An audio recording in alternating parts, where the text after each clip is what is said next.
시작하겠습니다. 네, 확인을 눌러주시고요. 하겠습니다. 좋으신 하나님, 오늘 안식일 또 우리의 찬양을 통해서 우리가 성전이 되겠다는 고백의 찬양과 또 찬양이 우리 가운데 어떠한 역할을 하는지 또 잘 듣게 하셔서 감사합니다. 또 이어서 오늘 예배 인도자 세미나를 진행하려고 합니다. 준비된 메시지들이 잘 선포되고 또 저희가 배우고 또 성장하는 시간이 되게 하시고 우리 진행하시는 강 목사님에게 하늘의 능력을 더하여 주시옵소서.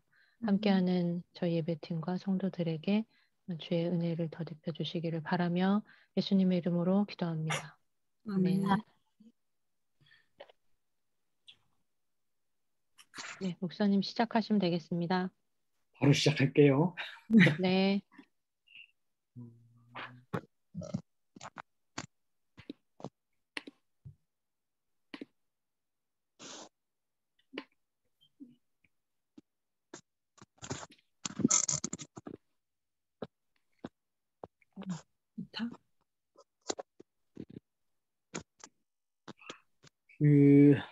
잠깐만요. 세팅을 좀 하고요. 얼굴이 좀 보였으면 좋겠어서. 네.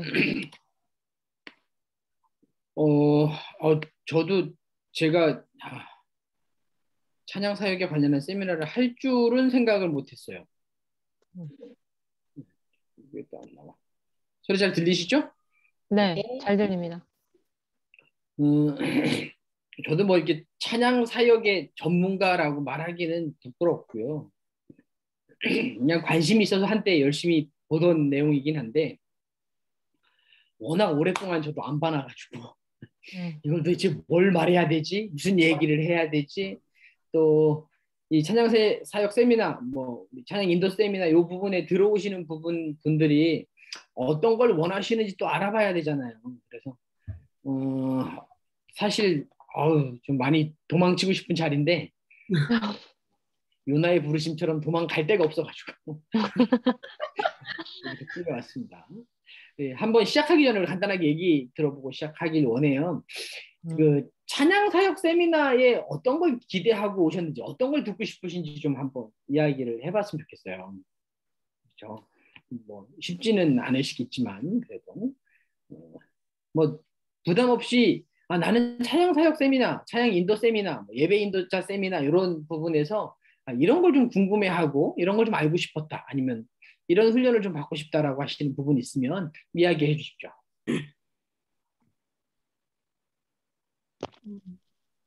네, 이야기해 주세요. 정은 집사님.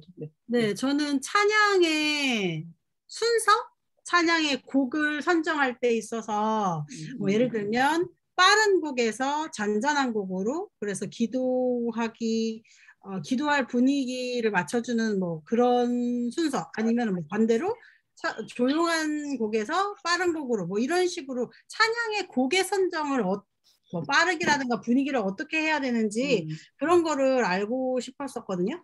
네. 그 어떤 한 부분에서는 그런 것도 알고 싶었어요.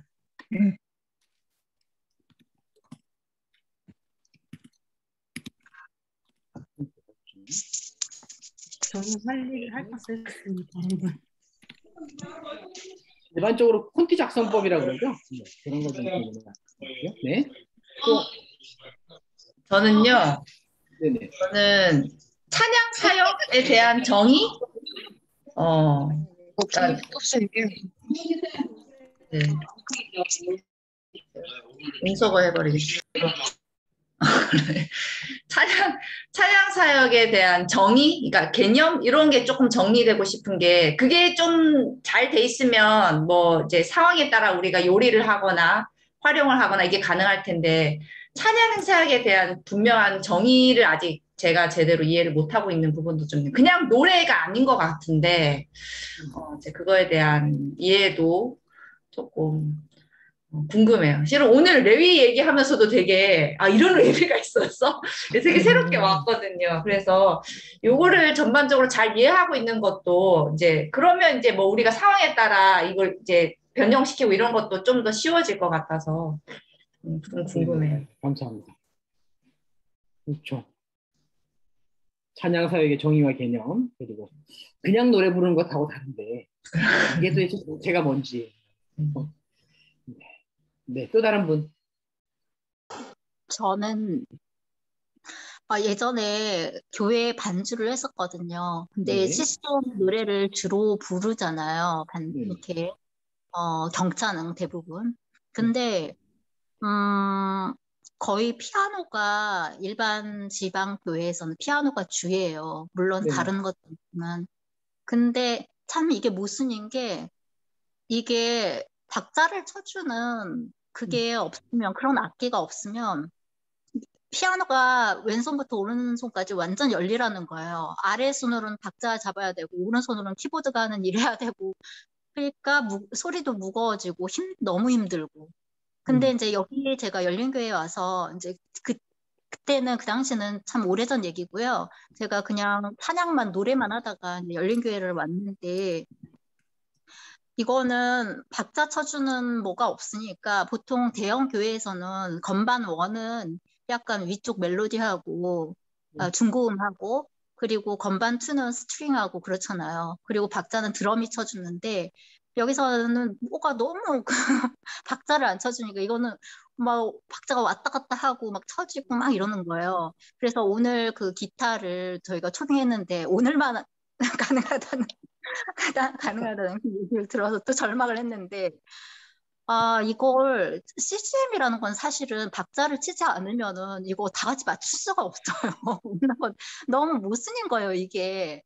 근데 그렇다고 해서 저희 교회에서는 드럼을 허용하는 그런 분위기는 SDA가 그런 거는 같지는 않고 대체 어떤 악기로 이걸 대체해야 되나. 그래서 너무 생각 끝에 저희가 피아노를 활용하자. 그래서 제가 밑에 베이스를 눌러주고 조금 박자 부분을 해줄까 뭐 이런 생각까지 하는 지경에 이렇게 이르렀거든요. 근데 이런 부분을 어떻게 저희가 보완을 할 거면 이게 저는 사실은 그러니까 우리가 기쁜 마음으로 찬양하자 뭐 얼굴 표정 좋게 시작인데 우리끼리 안 맞고 막 박자 안 맞고 그런데 엄청 막 속으로는 막 속이 타면서 밝은 표정을 지을 수가 없거든요. 그러니까 우리 교회에서 이 CCM을 부르고는 있는데 이게 우리 열린교회만의 문제는 아니고요. 제가 영어학교에서도 뭐 이렇게 경차하는 거 보고 왔지만 거기서도 피아노 한 대로 뭐 피아노랑 물론 다른 오케스트라도 있긴 하지만 오케스트라는 사실 박자 쳐주는 건 아니거든요. 막 다 막 늘어지는 식으로 이렇게 좀 부르고 그런데 경쾌한 곡은 제대로 소화도 하지도 못하고 그래서 이게 정말 문제인 것 같아요.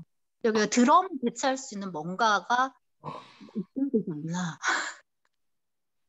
그쵸. 이 경찰하면 이 드럼을 참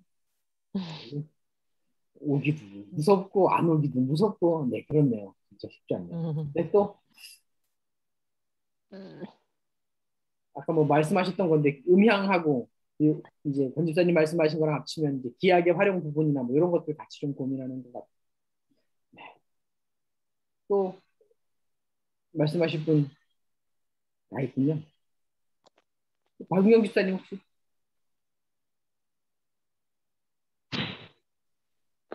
저는 뭐 아무래도 이제 반주를 하다 보니까 반주 이음새를 어떻게 해야 될지 그 사이에 콘티 짤 때 그 콘티 들어오는 말씀들과 반주 이음새를 어떻게 할지. 근데 저도 나름 영상들을 찾아서 봤었는데요.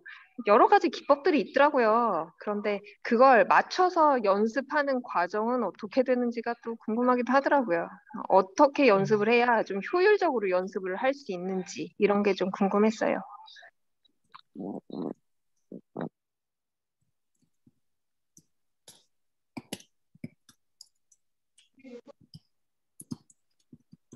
그리고 또 있긴 한데요.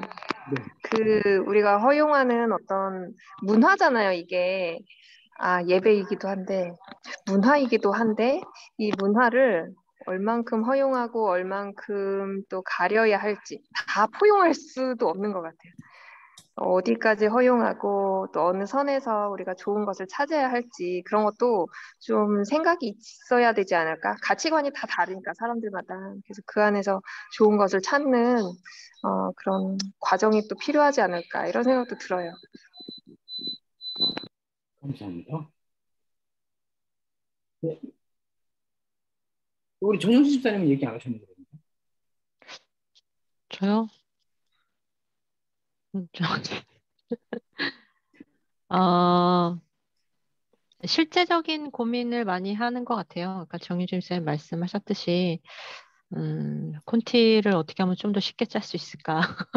곡 선정 어떻게 할 수 있을까? 그런 게 경도가 있을까? 뭐 이런 생각도 하고, 그리고 저는 이제 팀장이다 보니까 전체 이제 팀원들이 다양한 목소리가 있잖아요. 그 다양한 목소리 가운데, 그 역할? 목소리도 하나 돼야 되지만, 저희가 마음이 하나 돼야 되는데, 그런 부분에서의. 들어보니까 근데 각자 다 막 너무 범위가 막 달라가지고, 목사님 죄송하네요. 아니, 이거 다 할 수는 없어요. 절대 다 못해요. 네. 그렇죠? 그냥 말만 하세요 이거죠? 그냥 말하세요. 네, 말만 하세요니까 걱정하지 말고 네. 말씀해 주시면 돼요. 네, 맞아요. 네네. 그렇습니다. 그냥 푸는 거죠, 이야기하면서. 또 이야기 안 그쵸. 하신 분 계신데? 누가 얘기 안 하셨지? 그리고 하나, 저희 맨 처음에 리더 목소리 크게 하고 다른 사람 이렇게 작게 하는 이제 그런 부분들이 제한이 됐었었는데, 이제 그런 부분은 이제 뭐가 또 좋을지, 리더 목소리가 좀 더 크게 나오고, 그 옆에 이제 코러스처럼 들어가는데, 이제 그거를 한번 현 목사님도 제안을 해줬었거든요. 그 부분은, 왜 그래야 되는지와 더불어, 네, 그런 부분. 일단 진행을 하고요. 네. 시간이 많지 않으니까. 짧게 네네. 뭐 하여튼 훑을 수 있는 부분 간단하게 제가 아는 거 그냥 쭉 훑어드리고, 질의응답 시간에 제가 답은 아니니까 뭐가 답이지 우리끼리 합의를 합시다. 합의한다 생각하고 한번 진행을 해보도록 그렇게 할게요. 일반적으로 찬양 사역 그러면 요 본문 두 가지 가지고 찬양의 기본 훈련들을 많이 해요. 이거 외에도 이제 많은 훈련들이 있지만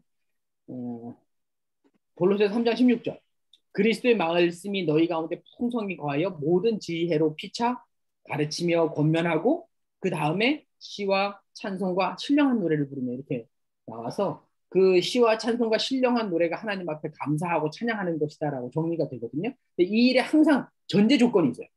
전제 조건이 뭐냐면 그리스도의 말씀이 너희 가운데 풍성히 거하여 이겁니다. 그러니까 이게 오늘 할 얘기의 전체 이야기고요. 우리가 가지고 있는 모든 고민들의 핵심이에요. 오늘 오전에 사실 원래 오늘 아침 말씀이 오늘 큐티 본문을 가지고 하려고 지난주까지 고민을 하다가 오후에 예배 사역만 가지고는 도저히 전달할 수 있는 상황들이 안 될 것 같아서 오전에 우리가 일반적으로 아는 찬양 사역이 왜 찬양이 아니라 사역인지에 관한 부분들을 설명을 하고 싶었거든요.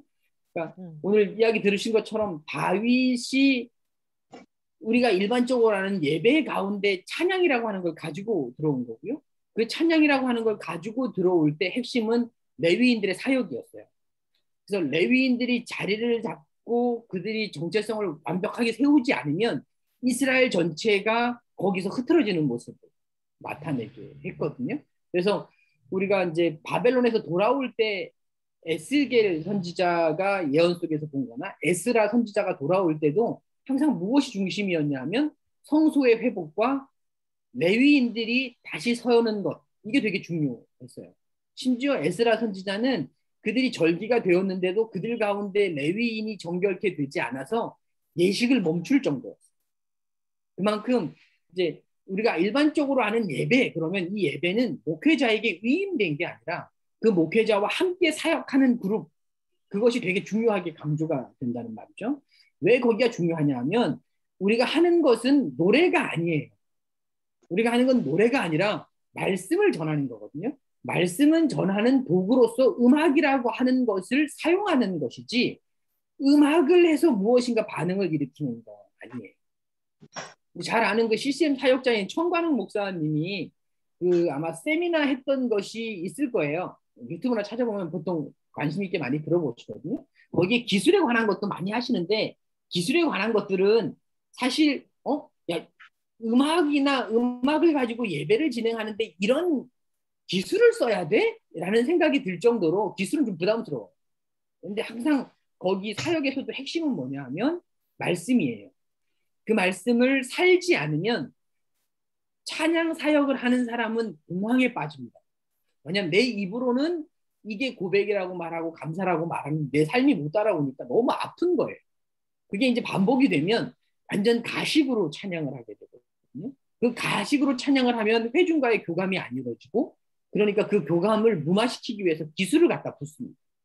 그래서 이제 우리는 뭐 음악의 최소한을 위해서 신디를 쓰고 몇몇 악기를 쓰는데 이 악기가 풍성해지는 가장 큰 이유는 회중을 빨리 찬양 인도를 하는 가운데로 갖다 집어넣으려고 악기를 갖다가 밀어붙이는 거예요. 베이스가 쉽거든요. 뭐 우리가 쓰는 음악에서 뭐 음향 담당자 계시지만 베이스 확충 좀만 더 하고 그냥 앉아 있어도 소름이 쫙 돋게 만드는 수 있어요. 음향만 가지고도.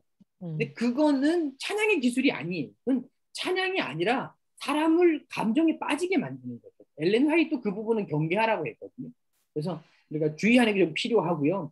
에베소서 5장 18절에도 뭐라고 말하냐면 너희는 성령에 취하라 이렇게 말을 해요. 근데 성령에 취하라는 말이 성령의 충만을 받으라는 그 말이 무엇과 비교되어 나오냐면 술 취하지 말라라고 하는 걸로 비교되어 나오거든요.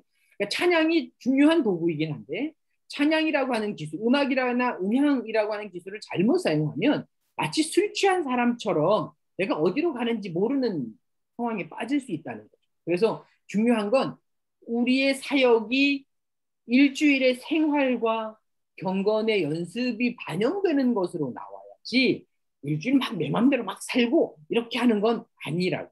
그러니까 대부분의 책들이 그래요. 찬양 사역에 관한 책들이 다 첫 부분에 반 이상은 뭐 얘기하냐면 경건을 살아라, 뭐 음악을 살아라, 뭐 찬양의 삶을 살아라, 뭐 이렇게 찬양을 입어라, 노래를 입어라 이런 내용들이 주 내용인 이유가 이게 일주일에 삼하고 흐트러지면 찬양하는 내 자신이 힘들고 듣는 사람이 힘들어져요. 그러니까 또 기술을 쓰게 되고 사람은 이제 감정을 가지고 장난을 치게 되는 부분이죠. 그 부분을 항상 핵심으로 잊어버리지 않았으면 좋겠어요. 우리는 마음으로 찬양하는 사람, 마음으로 사역하는 사람이 되었으면 좋겠다 말씀을 드리고요. 일반적으로 찬양을 이야기할 때 찬양은 이제 이 예배에 사용되는 음악들은 몇몇 기능들이 있어요. 다 아는 내용이에요. 첫 번째는 우리가 예배를 드린다고 하잖아요. 예배를 본다 그러면 되게 뭔가 잘못됐다고 우리가 얘기를 하잖아요. 지적을 하잖아요. 음악도 마찬가지죠. 노래는 부르는 게 아니고 노래는 드리는 거예요. 경배와 찬양을 드리는 개념으로 우리가 받아들여야 되는데 이 드린다라고 하는 것은 예배가 가지고 있는 원래 목적이기도 하고 그 가운데 듣는 사람인 청중이 누군가가 있어요. 보통 하나님이 되겠죠. 하나님이 예배를 들으셔 이렇게 우리의 찬양을 들으셔 이렇게 되는데 그 드림이라고 하는 것이 강조가 되려면 여기에 항상 함께하는 누군가가 존재합니다. 보통 여기 이제 참여의 세 가지 유형 이렇게 나오는데 내가 노래를 부르면 찬양을 하면 그 찬양을 듣는 사람이 있죠. 아니면 이게 이제 적극적으로 할 때 교창이라고 해서 한 사람이 부르고 다른 파티가 응답하는 형식. 우리 이제 그 전래 음악에서는 뭡니까? 우리 민속 음악 가운데 뭐죠? 이렇게 그 니드 창법을 하고 따라 부르는 거 있잖아요. 저런 거. 나 왜 이거밖에 기억 안 나지? 하나님 저를 참사해 주시죠. 네. 노래 한 구절 하고 그 미량 아리랑인가요? 그 옹해야 하면 또 이제 부르고 옹해야 이렇게 하잖아요. 그렇죠? 이게 교창인 거거든요. 리드싱잉을 하고 회중은 회중으로서의 응답에 찬양을 하는 형식의 노래가 있어요. 보통 우리 정교회나 청교회 쪽에서 많이 쓰는 예배 음악들이 그런 게 있고요. 그 다음에 많이 하는 것 제일 부담 없는 게 함께 부르는 거예요. 같이 알고 앞에서 부르는 사람이나 듣는 사람도 같이 부르면서 서로 듣고 부르는 역할을 하는 거죠. 그래서 진짜 예배는 내가 노래를 부르는 사람으로 서는 게 아니고요. 예배를 드리는 사람으로 서는 거. 그게 되게 중요한 자세다. 그래서 예배 속에 쓰이는 음악, 보통 교회에서의 음악은 항상 드림이 있다. 드리는 것이다라는 개념을 봤으면 좋겠고요. 두 번째 강조되는 것이 대화예요. 하나님께 드리기만 하는 게 아니라 하나님으로부터 듣는 것일 수도 있는 거거든요. 그걸 대화라고 하잖아요. 근데 대화에는 두 가지 방향이 있는데 하나님과 나의 수직적인 방향이 있고 우리끼리의 수평적인 방향이 있어요. 그래서 CCM을 잘 보시면 내가 하나님께 드리는 찬양들이 있어요. 하나님께 드리는 찬양. 그래서 대상이 하나님이 높으시다, 거룩하다, 뭐 하나님 영광 받으십시오, 뭐 이런 노래들 있죠. 하나님은 사랑이시다, 뭐 이런 부르는 노래들이 이제 수직적인 찬양으로서의 그 대화를 초점으로 맞추는 노래들이고요. 그 밖에 이제 수평적인 노래들이 있어요. 형제에게 말하는 거, 그렇죠?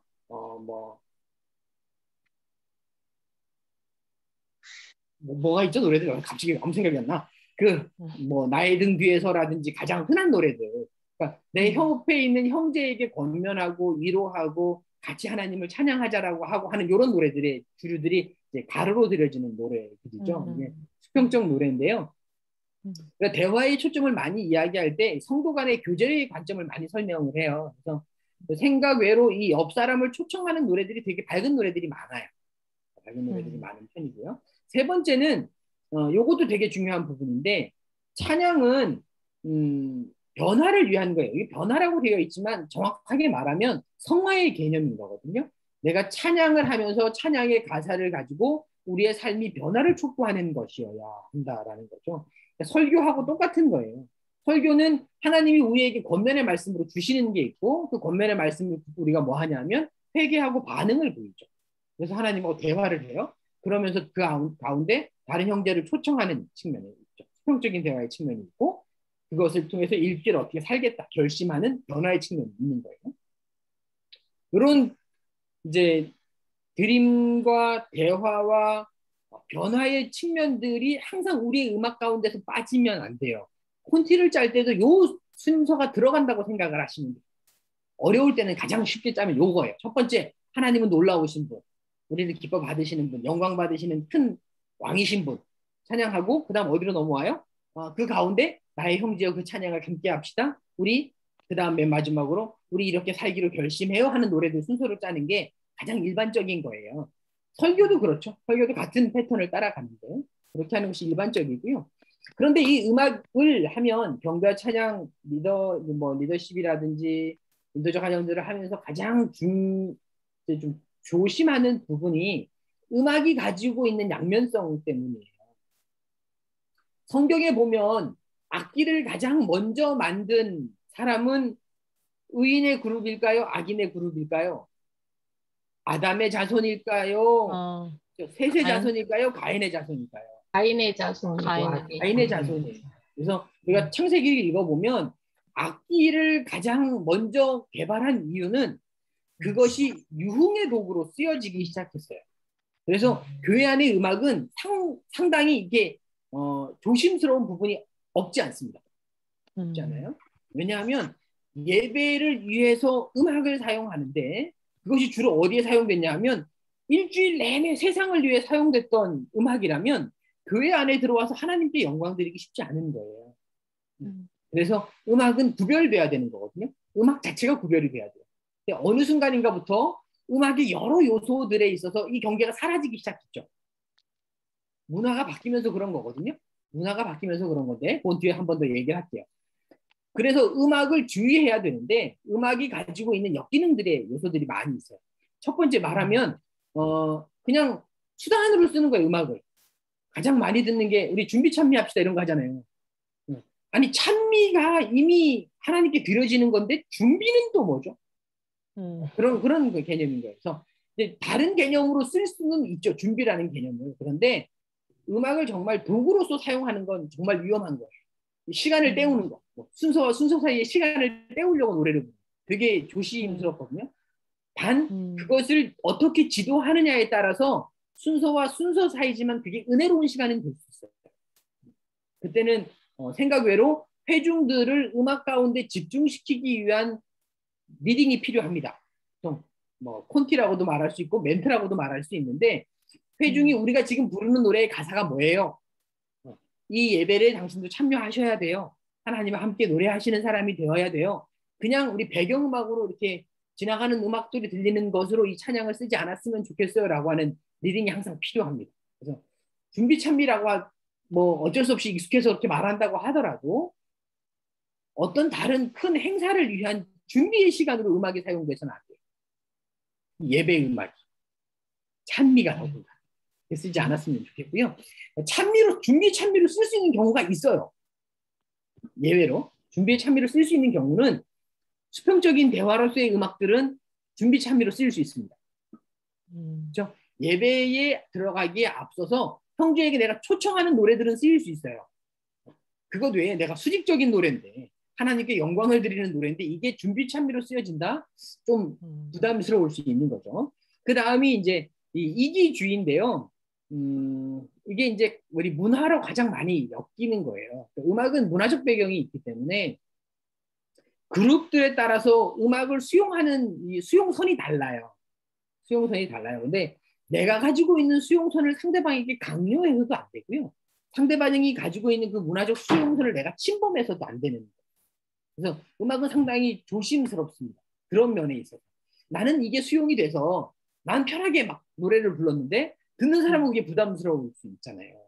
대표적으로 뭐 경배와 찬양을 하다 보면 우리 비트와 박자 부분들 때문에 노래 부르는 사람도 되게 중요하거든요. 또 예전에는 CCM이 정박이 되게 많았습니다만 이제는 억박도 아니고 완전 비탈길에 시작을 해야 되는 상황이 너무 많은 거예요. 그 비탈길은 찾아서 들어가기도 너무 힘들어. 그래서 노래 부르다 보면 오늘 노래도 제가 뭐 주제곡으로 드리긴 했었습니다만 야 이건 솔직히 편곡하고 싶은 생각 너무 들거든요. 이건 꽝에도 아니고 꽝 뜬 다음에도 아니고 뜬거 중간쯤 어딘가에 시작을 해야 되니까 이게 비트를 맞춰주지 않으면 내가 들어갈 수가 없는 거예요. 그러니까 이제 뭔 얘기 나오냐면 야 박자 쳐주는 게 뭐 있어야 되지 않아? 박자 가장 잘 들리는 건 드럼인데 드럼을 쓰려고 하니까 뭐랑 부딪혀요? 이 문화적 경계선이랑 부딪히잖아요. 그러면 문화적 경계선을 부딪히지 않는 방법으로 쓰는 게 뭐지? 그러니까 이제 피아노와 신디의 합주를 사용해서 그 가운데 누군가 비트를 만들어주게 하는 방법. 이런 게 있는 거죠. 그래서 아니면 뭐 그것도 없을 때는 뭐 하냐면 리더가 앞에서 멘트로 비트를 찾아주기도 해요.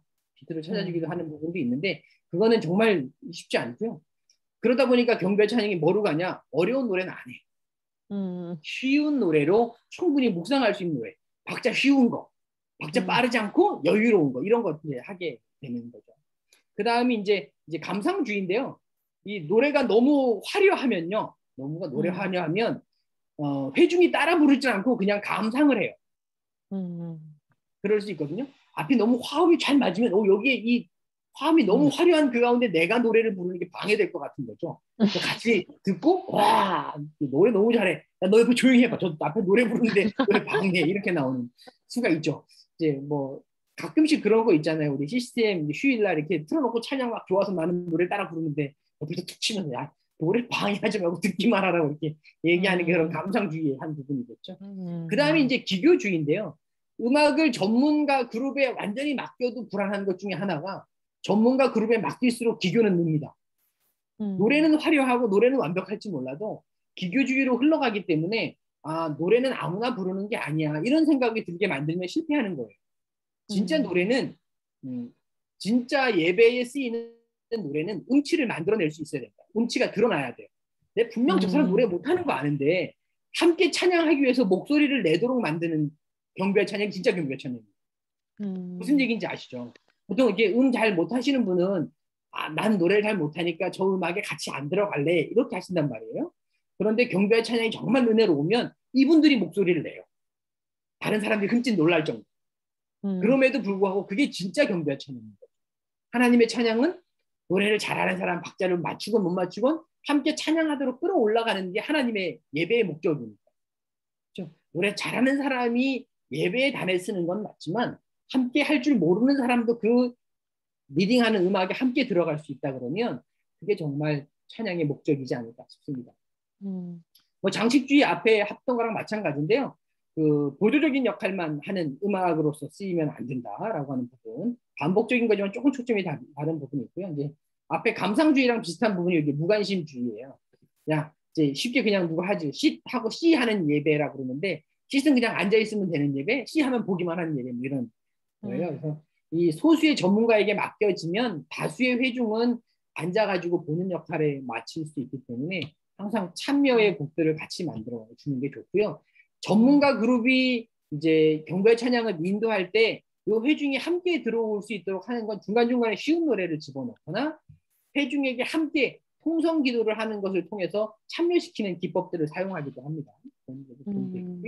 그 다음에 이제 7번이 누가 질문을 한 적도 전 있어서 하는데요. 그 음악의 기술법 중에 하나 쓰는 게 후렴구나 뭐 특정한 구간을 계속 반복해 부르는 걸 해요. 우리는 몇 번 반복해요. 보통 이제 뭐 많이 반복해야 3번? 3번 가면 좀 이제 부담스럽죠, 우리는. 그런데 이제 이 경배와 찬양을 예배로 사용을 하는 곳에 가면 너무 반복해서 싫어요라는 말이 나올 때까지 반복시키는 그룹도 있어요. 심지어 똑같은 문형을 그냥 부르기 어려우니까 한 3번 정도 반복해 부르고 그 다음에 키를 올려요. 그래서 한 2번 정도 반복해 부르고 또 키를 올려요. 그 다음에 시간을 늘려요.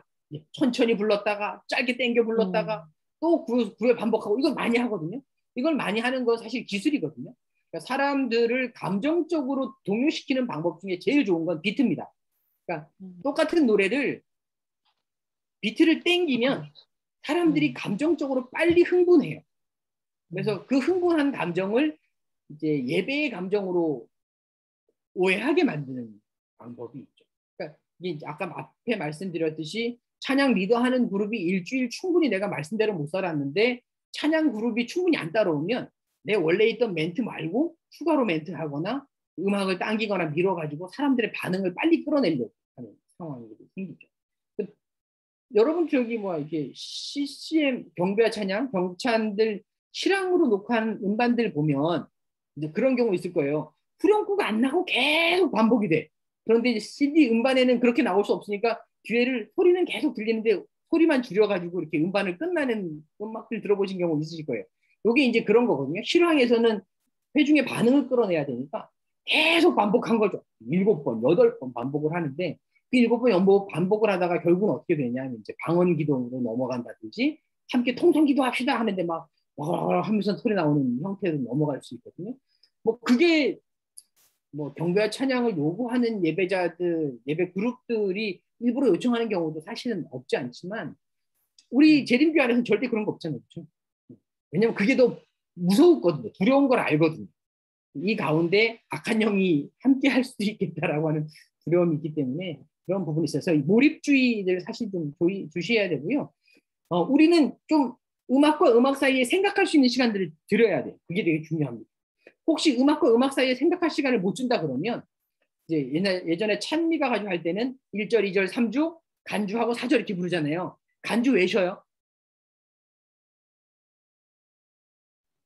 힘들어서. 어르신들은 쭉 다 부르면 힘들어서 한 번 쉬어야 돼. 뭐 이런 의미 있어요. 그럼 되게 있거든요. 근데 이걸 쉬 어디 가야 되지?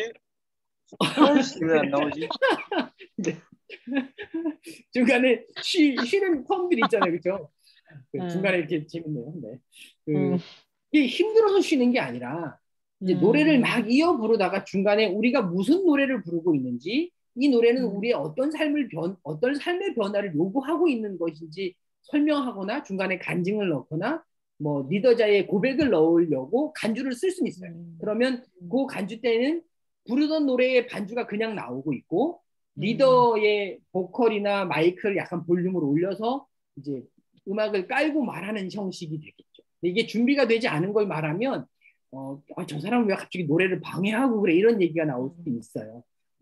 노래의 흐름하고 막 노래의 주제와 맞고 그걸 결심으로 끌어내는 준비된 멘트가 있다면 노래와 노래 사이 아니면 뭐 노래 하나 가운데서 1절과 2절 사이에 그런 내용들을 풀어서 해석하는 형태들을 할 수 있죠. 그래서 이제 몰입주의를 막을 수 있어요. 그렇게. 그 다음 이제 경건주의입니다. 재림교회는 이게 제일 문제죠. 경건주의. 도리어 이제 이 음악에 대한 지나친 경건주의 때문에 음악을 손을 못 대게 하죠. 지금 이제 뭐 음악 교육과 좀 말해도 되나? 삼육대학교 음악 교육과에 이렇게 보수주의신 분들이 이제 많이 은퇴를 하셔가지고 이제 이걸 누가 말을 뭐 이래라 저래라 말을 잘 못하고 있습니다만 한 몇 년 전만 해도 뭐 어디 나와서 얘기했다가 당장 어떻게 알고 전화를 하셔가지고 그러면 안 된다 뭐 이렇게 얘기를 하셔서 두려운 경우가 있었는데 음악이 경건한 건 좋아요. 근데 이 경건에는 외적인 형태의 경건이 아니거든요. 진짜 경건은 우리의 부르는 노래에 있지 않고 우리의 삶에 있잖아요. 그런데 삶은 들여다보지 않고 노래만 보는 거죠. 얼마 전에 이제 저희 집사람 이름 잊어버렸다. 한 개신교회 목사님이 되신 분이 이제 사역을 같이 하면서 그 남편이 찬미가를 이제 CCM 부르시는데 이제 이어 부르기 형식으로 거긴 그렇게 많이 부르시는데 이제 형태가 뽕짝인 거죠. 옛날에 한 번 놀아서 모든 노래가 다 뽕짝 스타일로 바뀌어요. 참 기술이더라고요, 그것도. 뽕짝 스타일로 막 바뀐단 말이에요. 근데 그게 우리가 보기에는 뭐 이렇게 노래가 경박해 이럴 수도 있는데 부르는 사람에게는 그게 진심일 수도 있는 거거든요.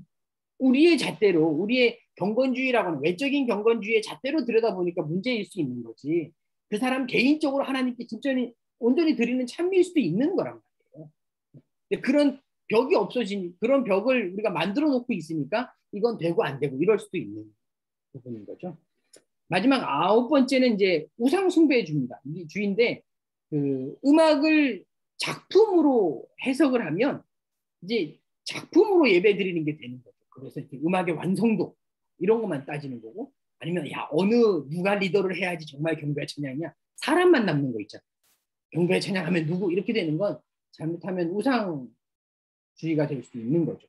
우상 숭배주의가 될 수 있는데 뭐 설교도 마찬가지입니다. 야 설교는 어느 목사님이지 있잖아요. 심지어 어떤 분이 얘기하시더라고요. 야 코로나 시대니까 목사 다 필요 없어. 거기 방송에 나오는 몇몇 목사들만 설교하면 되지 나머지는 다 필요 없는데 아니 그 이제 목사를 설교하는 사람으로만 봐서 그래요. 목사는 설교하는 사람이 아니고 목양하는 사람이거든요. 성도의 삶을 돌보는 게 목양이어야 되는데 목양은 잊혀지고 이제 일타강사만 남은 거죠. 쉽게 말하면 설교에서도 일타강사만 남으면 된다라고 하는 게 우상 숭배주의에 빠질 가능성이 높아요. 조심스럽습니다만 한때 이렇게 많은 회중에게 정말 영성 있고 좋은 말씀으로 은혜를 끼치셨던 분이 시간이 지나서 잘못된 교리와 이설로 도리어 혼란을 주는 케이스도 가까이에 있어요. 가까이에 있기 때문에 결코 사람이 드러나서는 안 된다. 그렇기 때문에 찬양 리더 사역자는 혼자 독점하면 안 돼요. 이게 이제 순회가 돼야 되는 거예요. 다 리더가 있어야 되는 거예요. 다윗이 24 반차를 가지고 1년 예배를 끌어간 이유가 있어요. 만약에 그 가운데 한 사람이 계속 그나냐만이 계속 이제 리더 싱잉을 했다 그러면 그 온 이스라엘 백성들의 누구만 떠요? 그 리더 싱잉 그나냐만 뜨겠죠. 그거를 방지하기 위해서 제사장 그룹도 24 반차, 찬양하는 그룹도 24 반차. 회중 가운데 눈에 띄는 역할을 하는 사람들은 반차를 만들어서 계속 순회할 수 있도록 한 사람만 관점을 받지 않게 했던 분야들이 있습니다. 말이 길어졌네요. 그 다음에 이제 그러니까 종합하자면 우리가 예배 때 쓰여지는 올바른 음악이란 첫째 하나님이 무조건 중심이 될 수 있는 음악이어야 된다. 그리고 노래를 봤을 때 이게 하나님 중심인가 봐야 되거든요. 이제 저도 이게 개인적인 관점이 좀 있습니다. 노래 중에 CCM 노래들 중에 이게 수평적인 대화를 강조하는 노래들은 예배 때 쓰기에 좀 어려운 게 있어요. 그러니까 예배 시작하기 전에 준비 찬양처럼 이어주는 도구로서는 쓸 수 있겠지만 예배 직전에 하나님께 영광이 드려지지 않는 음악으로 될 수도 있는 부분이거든요. 여러분들이 콘티를 짜느라고 노래 악보를 보면 이 노래가 뭘 노래하는 거지? 라는 게 이제 보이게 되는 부분이 있고요. 그다음에 두 번째는 그 찬양은 항상 성령 하나님이 함께 하신다. 성령 하나님이 함께 하셔야 진짜 노래다. 세 번째는 이제 음악의 방향성인데요. 이거는 누구를 찬양하는 노래인지 잘 생각해야 돼요. 이제 엘렌 화이트는 글 가운데 연극에 사용되는 음악처럼 교회의 음악을 쓰지 마라 이렇게 얘기했어요. 이게 뭐냐면 우리 요즘 이제 우리 재림교회도 많이 바뀌어서 우리 뮤지컬 하잖아요, 그렇죠? 뮤지컬 음악들이 있어요. 뭐 술람미가 이제 올리죠. 뮤지컬 음악들로 올리는데 그 뮤지컬 음악으로 쓰려고 하다 보면 뮤지컬은 기본적으로 대화가 초점이 돼야 되다 보니까 노래하는 대상이나 화자가 하나님이 아니게 되는 노래들이 있어요. 어쩔 수 없이. 그런데 그 노래가 예배에 쓰여 방향이라고 하는 부분인데 이게 하나님인지 사람인지 뭐 특히 이제 뮤지컬에 사용됐던 음악인 경우에 사람이거나 캐릭터인 경우가 있을 수 있기 때문에 보셔야 되고요. 네 번째가 이제 음악의 균형인데요. 균형은 참 저도 말하기 어렵습니다만 음악적인 균형 그러면 이제 도대체 F 장조 뒤에는 무슨 노래가 와야 되지 뭐 이런 거 있잖아요. 이거 되게 고민하거든요. 근데 참 이거를 뭐 전문적으로 저도 전문가가 아니니까 가르치기 어렵고 딱 뭐가 정답이다 이렇게 말할 수 없는 부분이지만 가장 쉬운 건 같은 장조의 음악을 쭉 읽는 게 제일 쉬워요. 부르기 편하니까. 그런데 같은 장조의 음악을 쭉 읽으면 감정과 참여의 변화는 훨씬 약해요. 그건 있을 수 있어요. 그래서 만약에 똑같은 노래가 아니라 내가 난 너무 찬양이 좋아서 쭉 골랐는데 노래와 노래 사이에 장조의 차이나 음의 흐름의 차이가 있어요.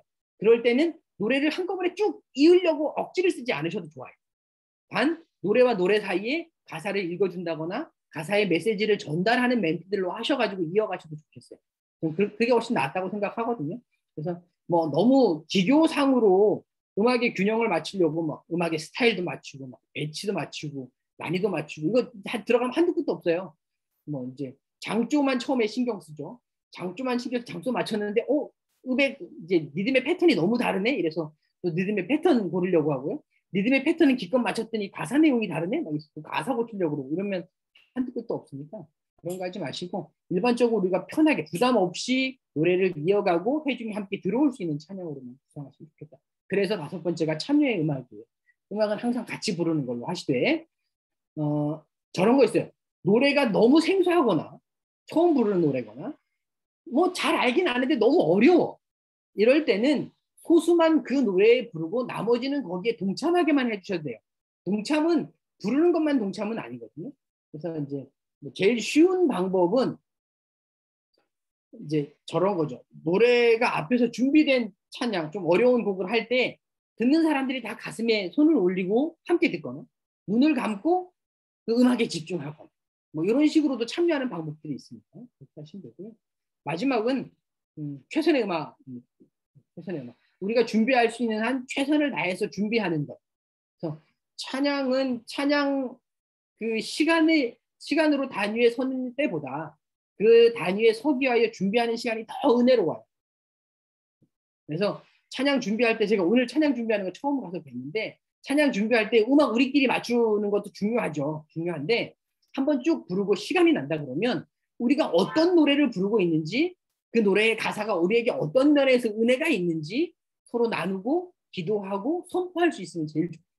그렇게 음악에 한번 감동을 받아야 내가 찬양석에 올라가서 진짜 얼굴로 노래 부를 수 있어요. 소리가 마이크가 다 꺼져도 막 하다가 뭐 음향 장비가 문제가 생겨서 문제가 다 꺼졌어요. 다 꺼졌는데도 그 앞에서 들리지 않는 소리로 찬양하는 사람의 얼굴만 봐도 감동이 올 수 있는 그런 찬양이 된다면 얼마나 영광일까. 이게 진짜 하나님의 도구가 되는 겁니다. 그렇게 생각하시고 우리 항상 음악에 최선을 다한다라고 보시고 준비하셨으면 좋겠습니다. 이제 아까 그 예배의 음악 되게 어떤 것이 맞냐라고 물어보셨는데 이게 이제 너무 많아가지고 그 보통 의식 예배라고 하면 천주교 우리 많이 아시죠? 천주교 예배 참여해 보셨나요? 미사 안 해보셨군요.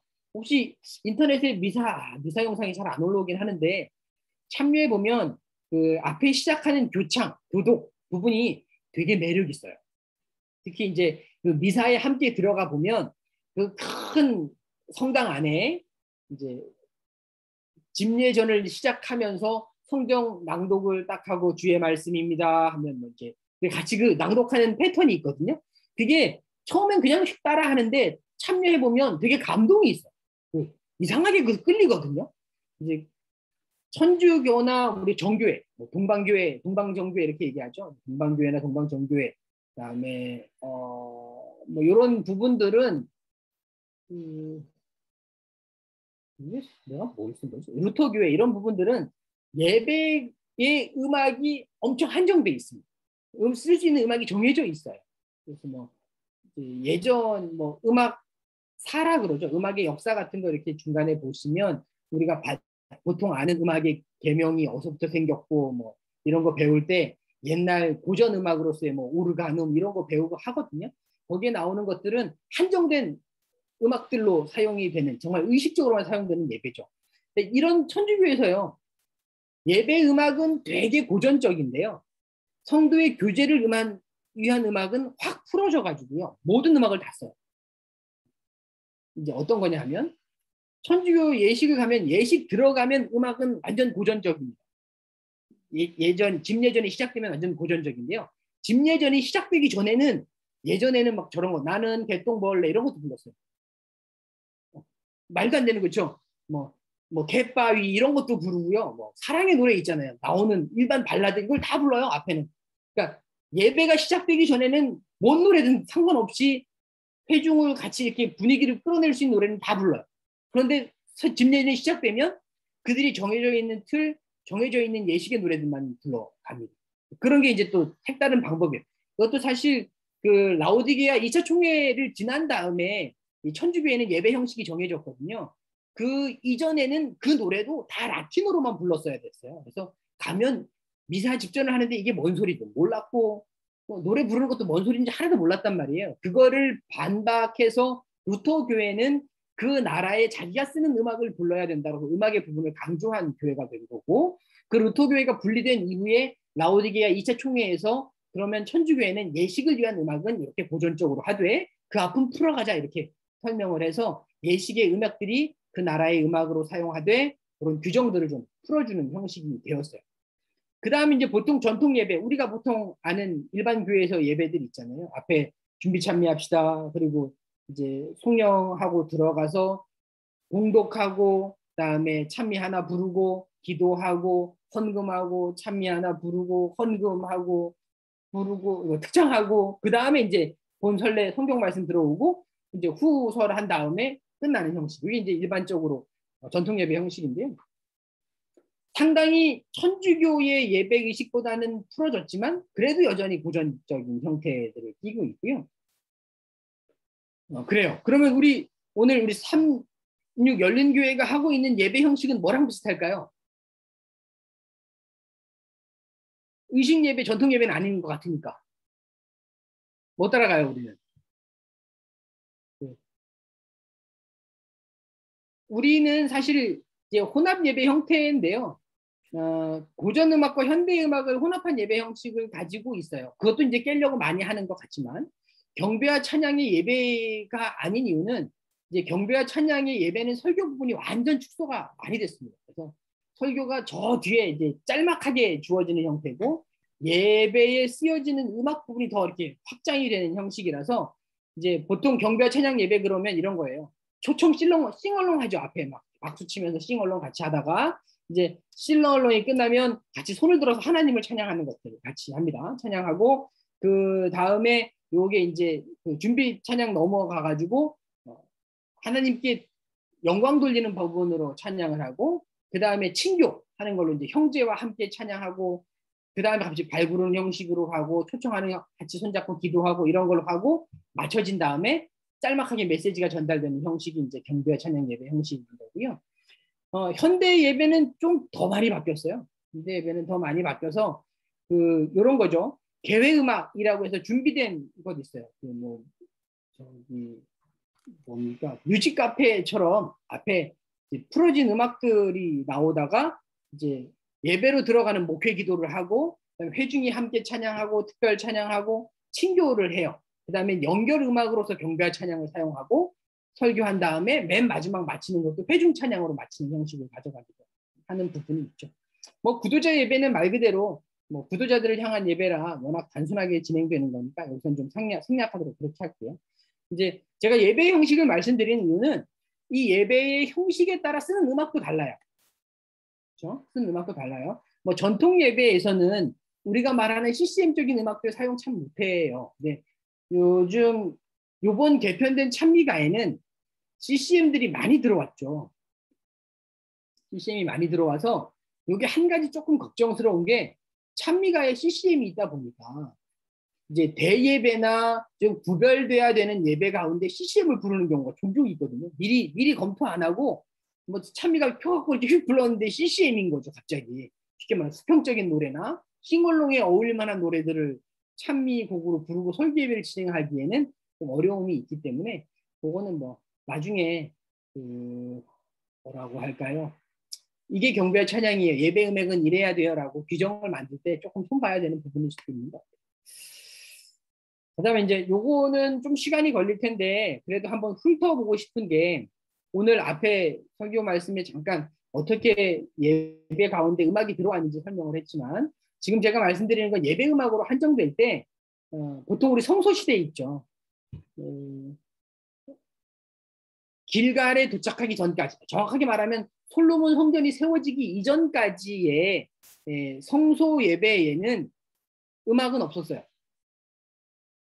그럴 수밖에 없는 게 양을 잡고 번제단에 드리고 피를 뿌리고 할 때 음악이 들어갈 이유가 없는 거예요.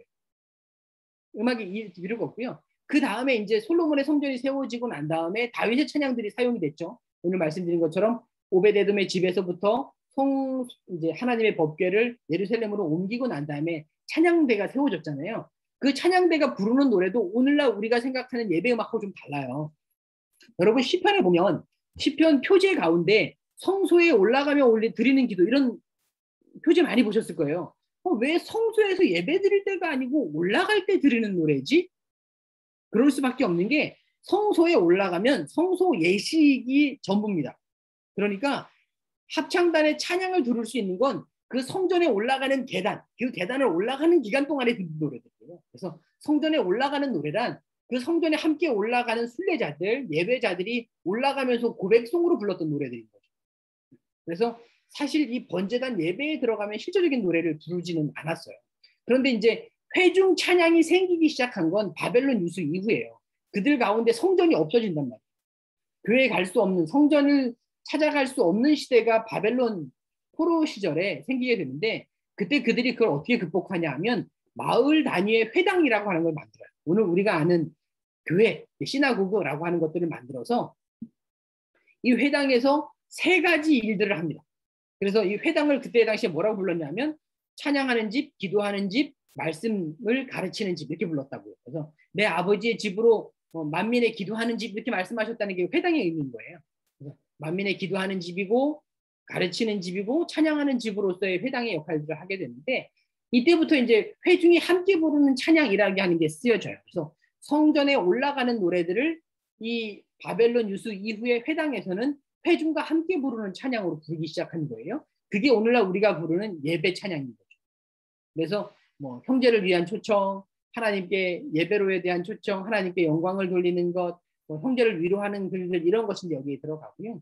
초대교회는 여기에 이제 뭐가 하나 추가되냐면 성찬이 더 추가가 돼요. 먹는 것까지, 먹고 마시는 것까지 예배의 한 부분으로 들어가고 이제 뭐 몇몇 학자들은 그 초기 교회 모임에 은사가 함께 있었다라고 얘기하는데 이 은사의 모임은 사실 고린도 교회에 한정되는 부분이고요. 다른 교회에서의 은사 나눔이 있었다라고 하는 부분은 좀 확인하기 어려운 부분이에요. 그다음에 이제 여기 5번, 6번이 아까 말했던 이제 고전적인 예배의 순서들에 나오는 건데요. 가톨릭 예배 보면 이제 저런 거죠. 입당송, 성전을 들어갈 때 함께 주고받는 교독의 노래가 있어요. 그다음에 구근경, 그래서 하나님의 은혜를 구하는 노래가 또 있고, 대영광송, 그래서 하나님께 영광을 돌리는 노래가 있고, 그다음에 본기도, 그래서 정해져 있는 기도가 있어요. 그다음에 일독, 그러면 이제 구약에서 한 구절을 따가지고 읽습니다. 리더자가 읽고, 리더가 읽은 다음에 하나님의 말씀입니다. 그러면 밑에서 이제 듣는 사람들이 주의 은혜가 우리에 함께 하길 바랍니다. 이렇게 말하는 구절들이 있어요. 주고받는 구절들이 있고요.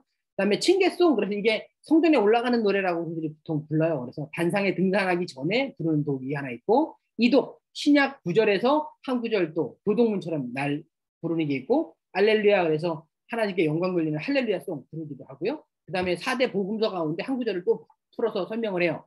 그다음에 이제 미사하는 신부님이 나와서 그 복음서에 대한 것을 강론하죠.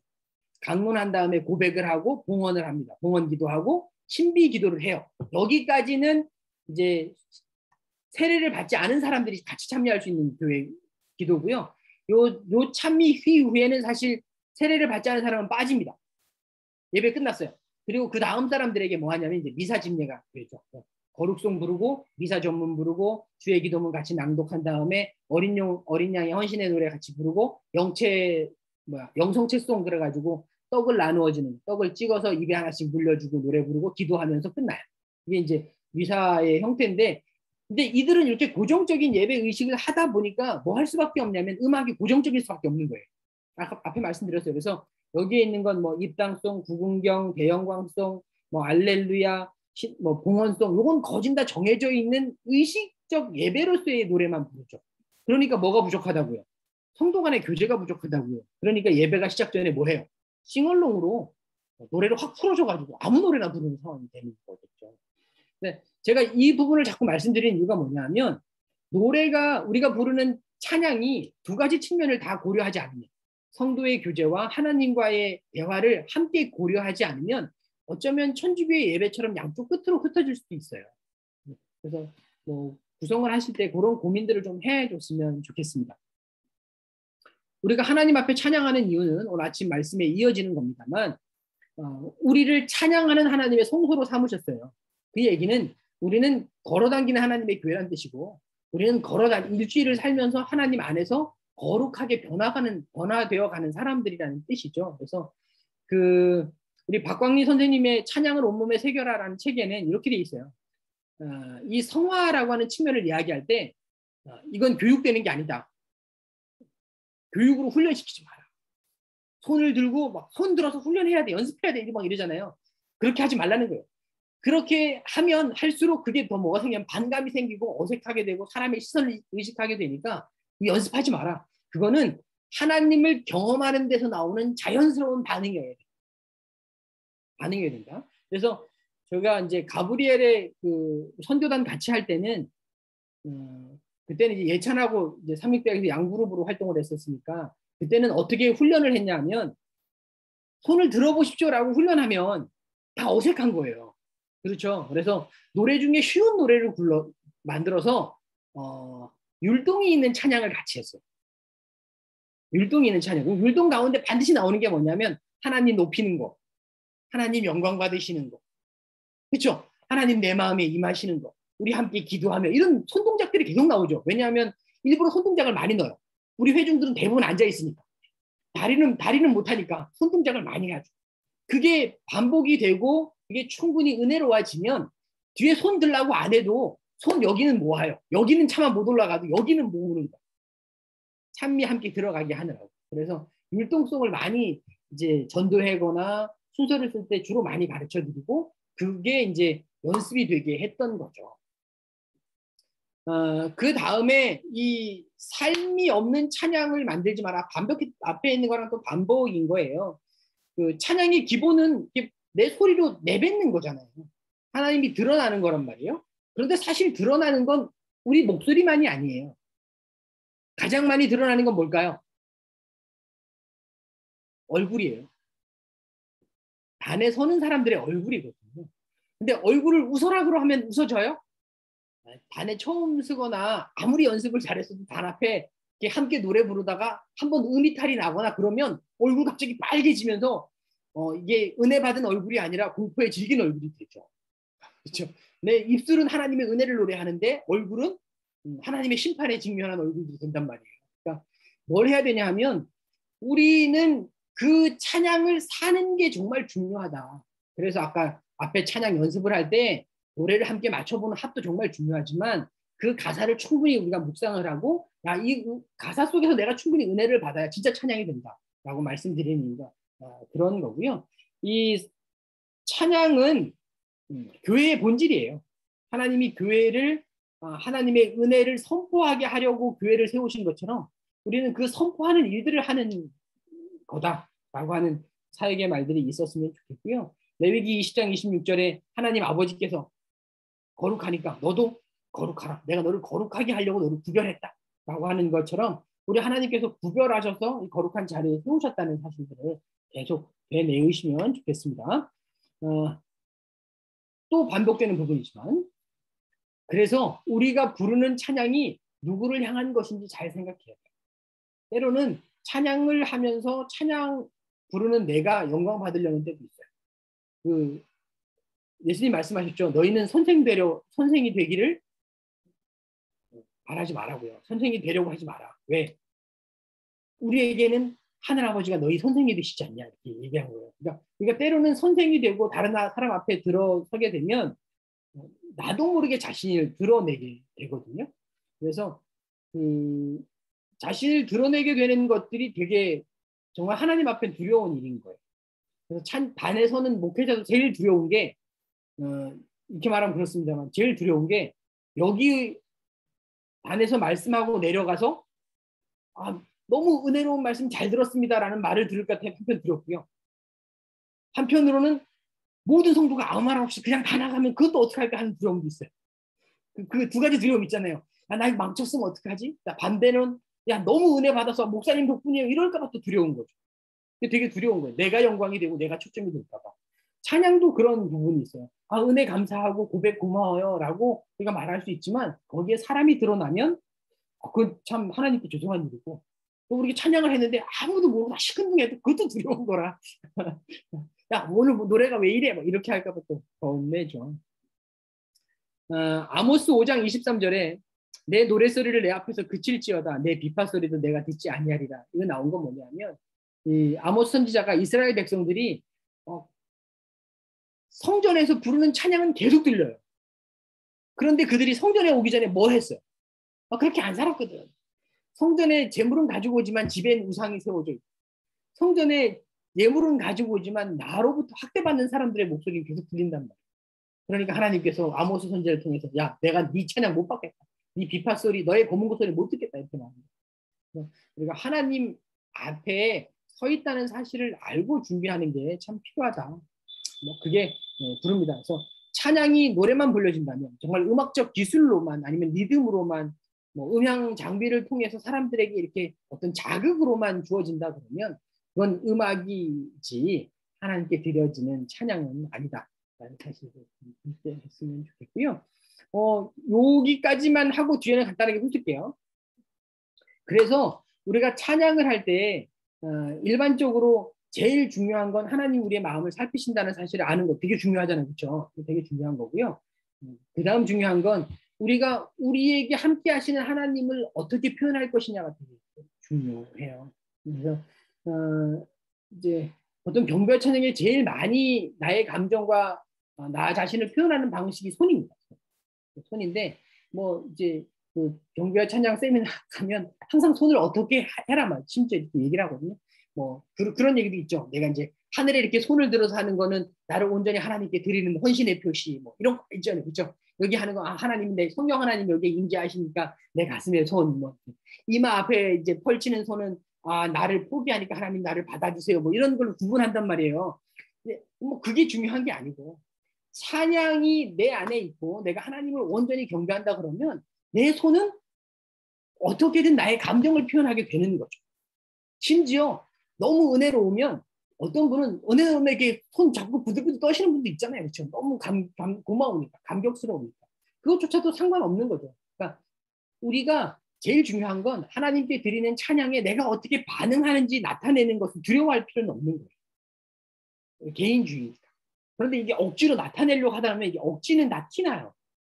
티 나는 거거든요. 그래서 제가 보기 좋은 건 앞에 찬양 함께 부르시면서 다 이렇게 진중하게 다 정직으로 부르면 참 서운할 텐데 누구는 찬양하고 누구는 손을 요만큼 들고 누구는 조금 더 표현하려고 하고 그게 획일적이지 않아서 저는 너무 좋거든요.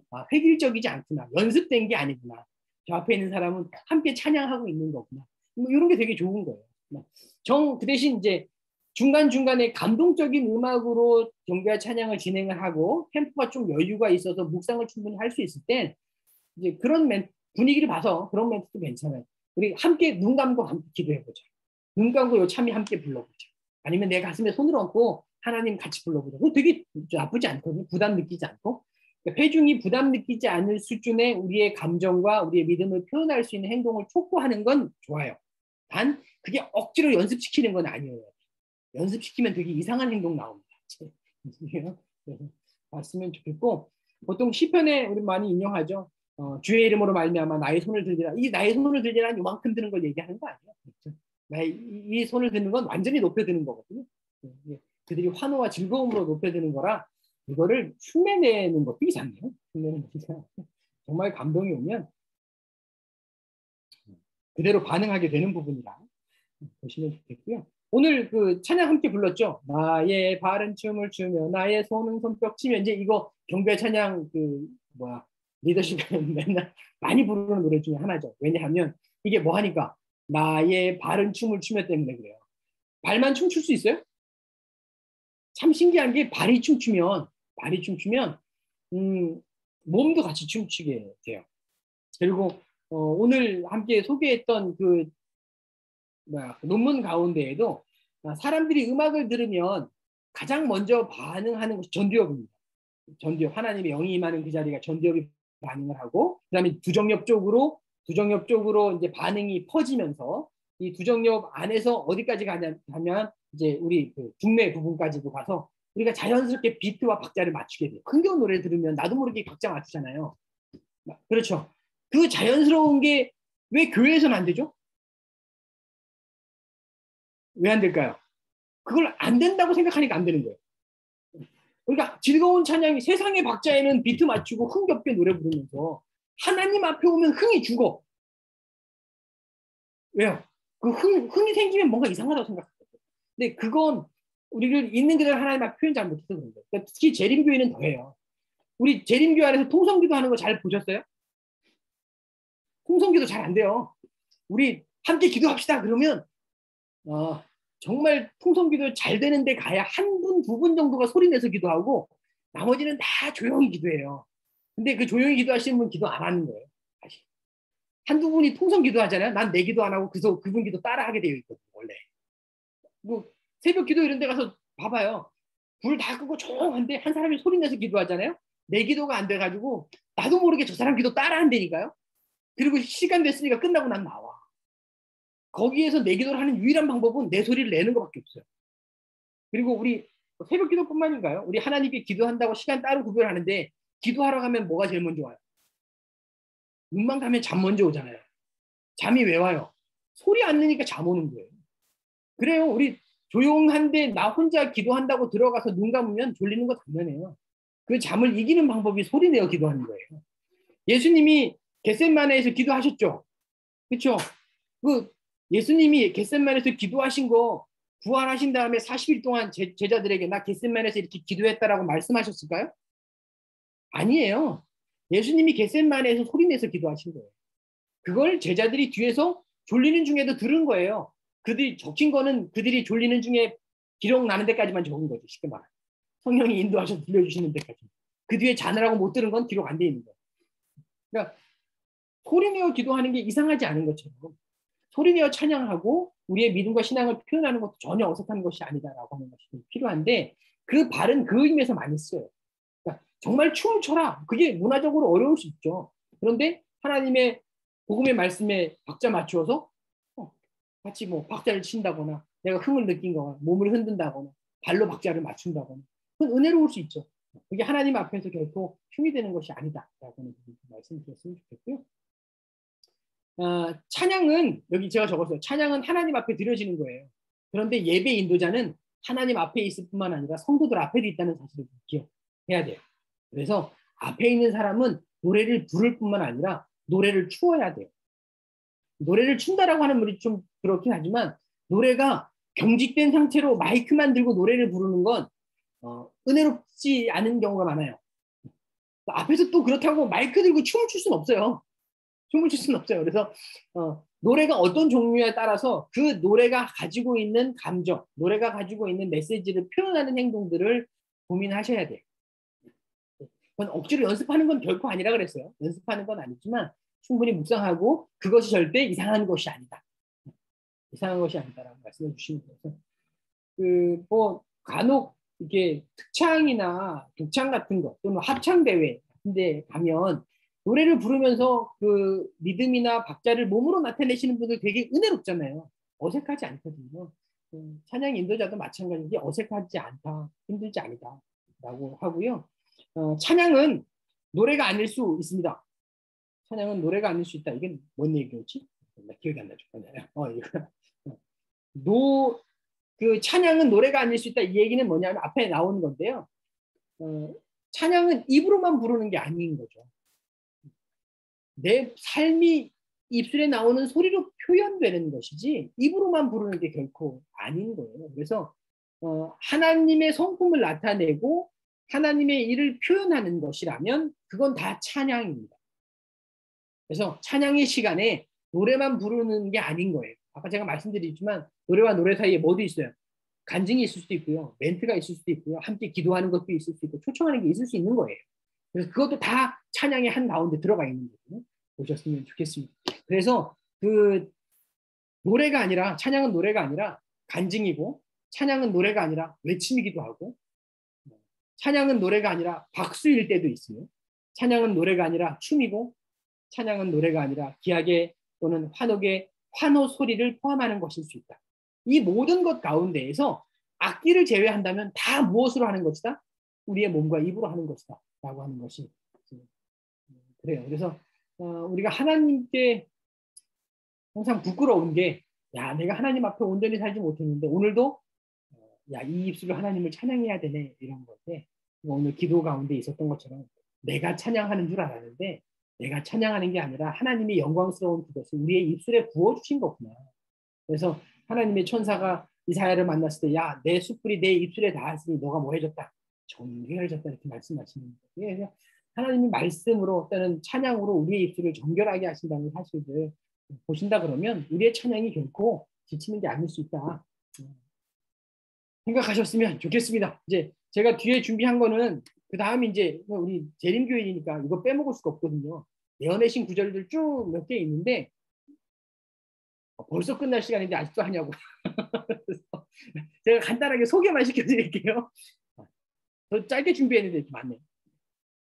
교회 증언 1권에는 요거는 좀 우리가 함께 봤습니다. 첫 번째 문장에 그들의 가정으로 음악이 들어감으로 인해서 거룩함과 영성이 깨우침을 받는 대신에 음악이 들어왔어요. 그래서 거룩함과 영성은 깨우침을 받았어요. 아, 우리가 거룩해야 돼. 영적인 생활은 있어야 돼. 라고 했는데 뭔 사라져요? 그들의 마음을 진리에서 떠나가게 하는 수단이 되었다. 엘렌 화이트 한 말이에요. 그러니까 경배와 찬양과 노래가 있어서 야, 거룩한 것, 그리고 하나님께 인정받는 영성, 이거는 사용해졌는데 뭐가 사라지냐면 노래를 잘못 사용하면 생활이 사라져요. 노래만 남고 삶이 사라진다. 엘렌 화이트가 가장 경계한 부분은 이거예요. 그래서 오늘날 경박한 노래들과 인기 가요들은 그들의 취미에 맞는 것 같다. 악기들은 기도에 바쳐줘야 할 시간을 뺏어버려. 음악이 악용되지 않을 때에는 큰 축복이 되지만 그릇 사용될 때는 무서운 저주가 돼요. 음악이 정결하게 사용돼야 돼요. 특히 이제 청소년들, 학생들한테 되게 조심스러운 게 청소년들은 그 시대에 그들의 정체성을 만듭니다. 무엇으로? 음악으로 만들어요.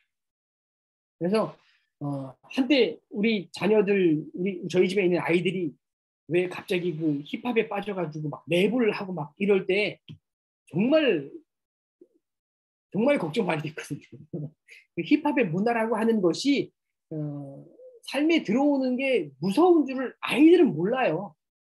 그러니까 친구가 하고 뭐 문화적으로 그게 인기가 있으니까 같이 따라 들어가는 건데 그 음악이 내 삶에 영향을 미친다는 걸 잘 이해하지 못하는 거예요. 이제 이것도 문화의 한 부류라서 지금은 살짝 떠나긴 했지만 여전히 이어폰이라고 안 하죠. 어르신들 레시바 귀에다 딱 꽂고 리시버라고 그래요. 옛날에 레시바 귀에다 꽂고 오로지 그 음악에만 집중해서 그것만 듣고 사는 게 아닌가 생각하는 부러움이 있는데요. 그것이 자극을 주긴 하지만 그리스도인이 겸손하게 그의 소원을 아뢰고 강한 부르짖음과 눈물로 악한 자의 강한 시험에서 보호를 받고자 은혜의 보좌 앞에 하나님의 힘을 간구할 때만 얻을 수 있는 힘과 용기를 나누어 주십니다. 음악은 감정은 촉구시키지만 힘과 용기를 북돋아주는 건 아니에요. 그래서 음악에는 항상 뭐가 들어가야 되냐면 메시지가 함께 가요. 구원의 메시지가 항상 함께 가요. 음악은 감정을 충만하게 하고 우리의 마음을 열어서 예배 속에 들어가게 하는 힘은 있지만 그 가운데 힘과 은혜를 얻어서 용기를 가지고 세상에 나아가게 하는 힘은 없어요. 항상 요거 두 가지를 함께 가지고 됩니다. 찬양이 중요하지만 말씀 묵상 없이 찬양만 가지고 한 주 못 살아요. 못 산다니까요. 흥얼흥얼거리다가 이 비슷한 박자에 딴 거 부르고 있어요. 하루가 끝납니다. 그렇게 되면 안 되잖아요. 항상 말씀이 함께 있어야 되는 것처럼. 사단은 젊은 포로들을 이끌어가고 있다. 나는 그들을 지도하여 이 열광적인 힘을 깨뜨리기 위하여 무슨 말을 하면 좋을까? 사단은 그들을 멸망으로 유혹하는 뛰어난 마법사. 그래서 음악에 대한 경계를 엘렌 화이트가 했고요.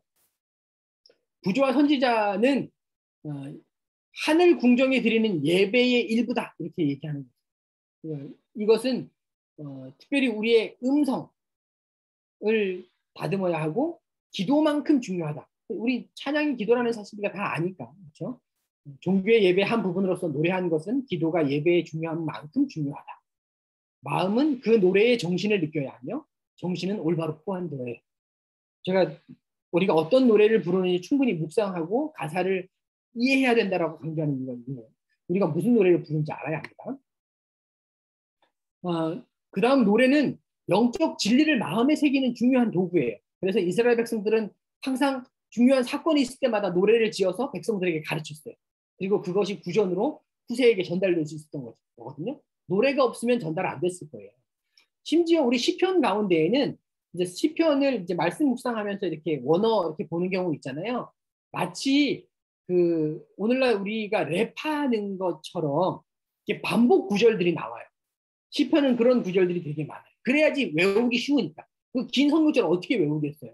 시편 119편은 알파벳 순서에 따라서 첫 단어가 A, B, C, D 이런 식으로 단어가 쭉 나오잖아요. 왜냐하면 그래야지 기억하기 쉽거든요. 그래서 그 긴 문장과 메시지도 전달하기 쉽게 하려고 뭐 오늘날 따지면 힙합적인 문화들이 그 안에 있었던 것도 사실이에요. 그런데 기억해야 될 거. 그럼에도 불구하고 그거는 성전에서 불러진 노래들은 아닌 경우가 있죠. 가르치고 교훈을 위해 쓰여진 노래들이 있으니까. 이게 수식적인 노래인지 수평적인 노래인지 구분해 봐야 된다. 그 다음에 어린 시절 노래 부르는 것, 종교 행사의 일부로서 노래 부르는 것, 그것이 예배 행위다 이렇게 말하는 것이 엘렌 화이트였고요. 이제 여기 자아가 정복되지 못한 까닭에 조급하거나 화가 나거나 불평을 말할 때 뭐 해라? 노래를 불러라. 찬양을 해라. 엘렌 화이트 얘기했고요. 그것 때문에 찬양을 지어라라고 말하는 부분들이 있어요. 광야에서 그들이 노래로 시련과 고통을 잊었다. 그리고 번잡한 마음이 가라앉게 되었다. 진리의 원칙들을 마음에 새기는데 이스라엘 백성은 노래를 사용했다라고 하는 구절들이 교육 39페이지에 있고요. 부모와 학생과 교사에게 보내는 겉면에는 노래로 봉사해라 이런 거예요.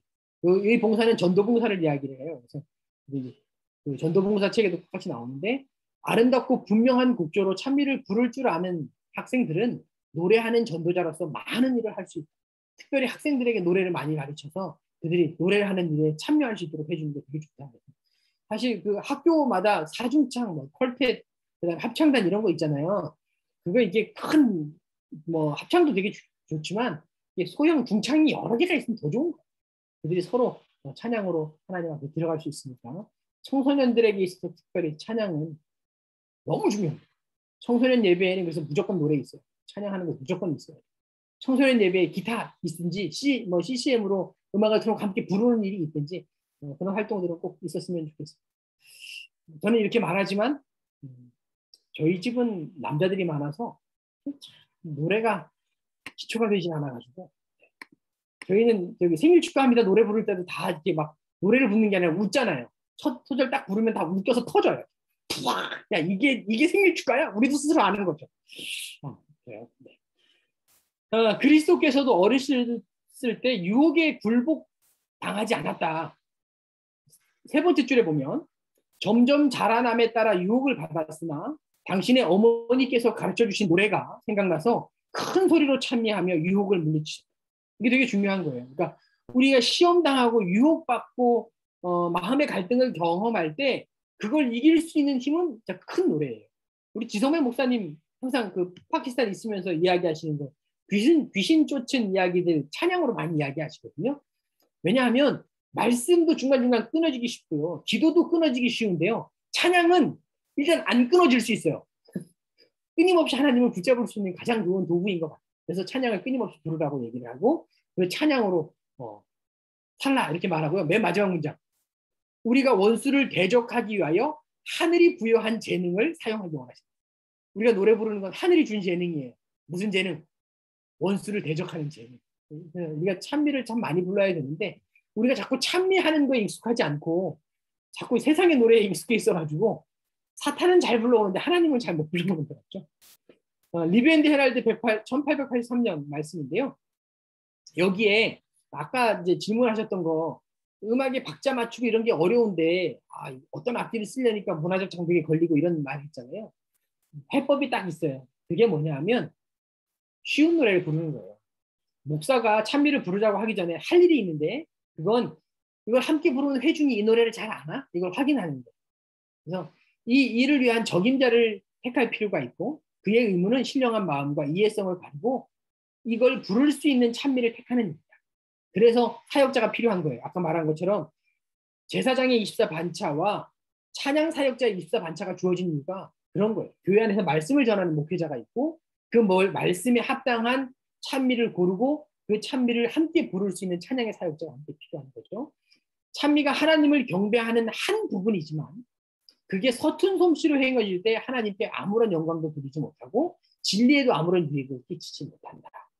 이렇게 했어요. 그래서 그 밑에 보면 이제 찬양대를 조직하고 함께 연합하도록 하고 화음이 잘 되도록 하고 자주 연습하고 하나님께 영광을 돌려야 한다 이렇게 얘기를 했고요. 노래가 결코 예배랑 분리되지 않게 해라. 노래하는 일이 사람의 마음을 예배 시간에서 분리시켜서는 안 됩니다. 예배에 참여하는 사람, 찬미를 부르는 사람 다 예배 가운데 들어가야 되는 거예요. 우리는 이제 찬양을 했으니까 예배 끝 이게 결코 아니라는 거죠. 항상 찬미와 말씀은 함께 병행을 이루어져야 된다. 맨 마지막 구절. 예배와 노래 중 한 가지를 등한해야 된다면 그래도 그건 뭐다? 그건 노래다. 엘렌 화이트는 확실하게 얘기해서 정말 하나밖에 선택할 수 없다면 그건 말씀이지 노래가 아니다. 그러니까 우리가 찬양은 말씀과 함께 병행해서 선포될 때 하나님께 영광이 되는 것이지 그것이 단독으로 존재하면 안 된다. 이거 또 똑같이 반복해서 말씀드려요. 그 다음에 이제 그 복음 전도라는 책에 보면 그 음악을 통한 전도라고 하는 챕터가 아예 하나 있어요. 15장이 챕터 하나가 다 음악에 대한 전도의 부분들이 있는데 앞에 나왔던 것도 구절구절 읽기도 하고요. 반복되는 것도 있어서 혹시 뭐 전도회나 이럴 때 사용하시는 음악을 고민하신다면 복음 전도에 있는 책 내용도 되게 괜찮습니다. 이렇게 해서 1시간 반을 아니 이거 이제 1시간 한 거예요. 앞에 서로 우리 이야기하면서 30분 했었기 때문에 제 위에 들으라고 얘기하는 거예요. 혹시 질의응답 같이 하기 저도 잘 모르지만 제가 또 찬양 세미나 같이 준비하면서 느낀 거 하나는 우리가 온전히 우리의 마음을 하나님께 드리는 일이 그게 제일 먼저구나. 무조건 우리의 마음이 하나님께 온전히 드리는 것을 연습하고 그게 훈련이 돼야 하나님 앞에 제대로 찬양하는 사람, 제대로 찬양의 사역에 있는 사람들이 되겠다 싶은 생각이 들어서 얘기를 했습니다. 그래서 우리 특별히 이제 여기 안 계시네요. 우리 찬양 음향 담당하시는 분이 아까 잠깐 들어왔었죠. 음향 담당하시는 분한테도 꼭 이야기하셔야 되는 게 계시군요. 계세요. 네네. 죄송합니다. 안 계신 줄 알았어요. 음향 사역을 담당하시는 분이 항상 신경 써줘야 되는 게 뭐냐면 음향이 생각외로 이게 되게 신기한 장비거든요. 내 맘대로 안 돼요. 마치 이제 그러죠. 모르시는 어르신들은 야 지난주에 세팅한 거 그냥 두고 올해 이번 주 하면 되지. 뭐 맨날 만지고 매주 그걸 건드리자 이런 얘기 진짜 많이 들어요. 저도 가불에서 음향 담당이라 가지고 맨날 했었거든요. 그때마다 얼마나 화나냐 하면 아니 이게 뭔 소리냐고 연습할 때 음향 다르고요. 막상 노래 부르고 사람 한두 명 들어왔을 때 소리가 달라요. 그게 항상 민감해져 있거든요. 그렇다 보니까 다른 사람은 다 예배 드리는데 누군 예배 못 드리냐 하면 음향 담당자는 예배 못 드리는 경우 되게 많아요. 음향 담당자가 유일하게 예배에서 은혜를 받고 하나님의 축복을 받아갈 수 있는 시간이 언젠가 하면 찬양 사역팀이 그 찬양을 위하여 준비하는 시간입니다. 그 시간에 은혜 받지 못하면 그날 은혜 받기 너무 힘들어요. 그래서 우리 찬양 노래 함께 하시는 우리 찬양 사역팀은 음향 담당자를 위해 늘 기도해 주셔야 돼요. 정말 저 먼 놈의 기계가 저희 희한 감정이 있는 애도 아닌데 오늘 그날 내 기분 좀 안 좋다 그러면 소리도 안 잡히고요. 막 뭐 소리 안 나야 하는 상황에 갑자기 삑삑거리고요. 뭐 잘 나오던 마이크 소리 왜 안 나는지 모르고요. 진짜 당황스러운 게 참 많거든요. 그래서 그 사역을 위해 항상 좀 기도해 주셔야 되고, 찬양 앞에 먼저 이렇게 찬양 연습을 하실 때 이게 연습이라고 생각하지 말고, 이 예배에 단 한 명 누가 와 있다. 우리의 예배를 듣고 함께 은혜 받아야 되는 그 음향 담당자 한 명 와 있다 생각하고, 거기에 함께 찬양에 초청하는 예배를 함께 해주셨으면 그게 제일 은혜로운 것 같아요. 장비 마음껏 안 됩니다. 일단 안 되고요. 장비 또 마음껏 되려 그러면 다 이겁니다. 뭔 하나 하기만 하면 다 돈이에요. 그래서 우리 이게 또 안 되니까 할 수 있는 한 주어진 조건에서 최선을 다하는 거거든요. 그래서 때로는 뭐 안 된다고 뭐라고 하지 말고요. 안 되는 것조차도 이건 누가 허락하셨으니까, 이 모든 상황을 알고 계시는 아버지께서 허락하신 거니까라고 생각하시고 기도하면서 함께 준비해 가셨으면 제일 좋고요. 사실 이게 음향 담당자 하소연 진짜 많거든요. 아침에 그 장비 다 들고 와야죠. 세팅. 요즘은 그래도 장비가 좋아져가지고요. 노트북에다가 잭 연결해서 여기 노트북에서 하니까 얼마나 좋아요. 예전에는 그 케이블 뭉치부터 시작해서 뭐 앰플리파이어 막 아우 진짜 무서웠던 시절이었거든요. 그거보다 많이 좋아지긴 했지만 여전히 내 손으로 할 수 없는 영역들이 너무 많다. 이거 알아두시고요. 항상 격려해 주시고 함께 가셨으면 좋겠습니다. 그래서 앞에 연습하는 시간이 40분이 조금 짧으실 수는 있어요. 그게 좀 짧아요. 우리 안식일 날 찬양하려고 안식일 오후에 남아서 찬양대 연습하죠. 보통 1시간이나 2시간. 그렇죠? 그리고 안식일 날 와서 교과 공부하라고 내려보내놨더니 교과 공부는 안 하고 찬양 연습하잖아요. 그리고 단에 올라와서 3분에서 길게는 7분짜리 특창 부르고 내려가잖아요. 근데 찬양 사역팀은 단에서 30분에서 40분 시간짜리를 준비를 하는데 그날 40분 준비하는 건 넉넉하다 넉넉하지 못하다. 전날 안식일 오후에 콘티를 다 미리 준비한 것도 아니기 때문에 미리 불러보지도 못하는데 넉넉하다 그렇지 못하다. 그렇지 못해요. 그래서 일주일 동안 이렇게 전현 집사님이 올려주시더라고요. 이렇게 노래 올려서 함께 불러보는 거 되게 중요한 것 같아요. 일주일 내내 그 참여하고 같이 좀 하셔서 하나님 앞에 준비된 찬양이 더 될 수 있고 이게 그냥 찬양 정도가 아니라 설교랑 맞먹는 수준의 역할이기 때문에 이 무거운 책임을 즐겁게 받아주셨습니다. 네, 목사님 이렇게 감사합니다. 방대한 주제를 이 목사님 되게 부담 많이 느끼셨어요. 왜냐면 요구한 게 되게 많았었거든요. 그때 찬양이 뭔지, 성경적인 찬양의 역사는 뭔지, 그리고 실제적으로 그 예배 인도자의 태도는 어때야 되는지, 뭐 콘티 해가지고 요구가 너무 많았는데 이 1시간 내로 끝낼 수 없는 거잖아요. 시리즈로 하자 막 이렇게 하고 이제 결론을 냈는데 오늘 아무튼 이 방대한 주제에 대해서 이렇게 연구해 주시고 또 전달해 주셔서 목사님 너무 감사합니다. 우리 박수로 우리 마음을 좀 표현해 드리겠습니다.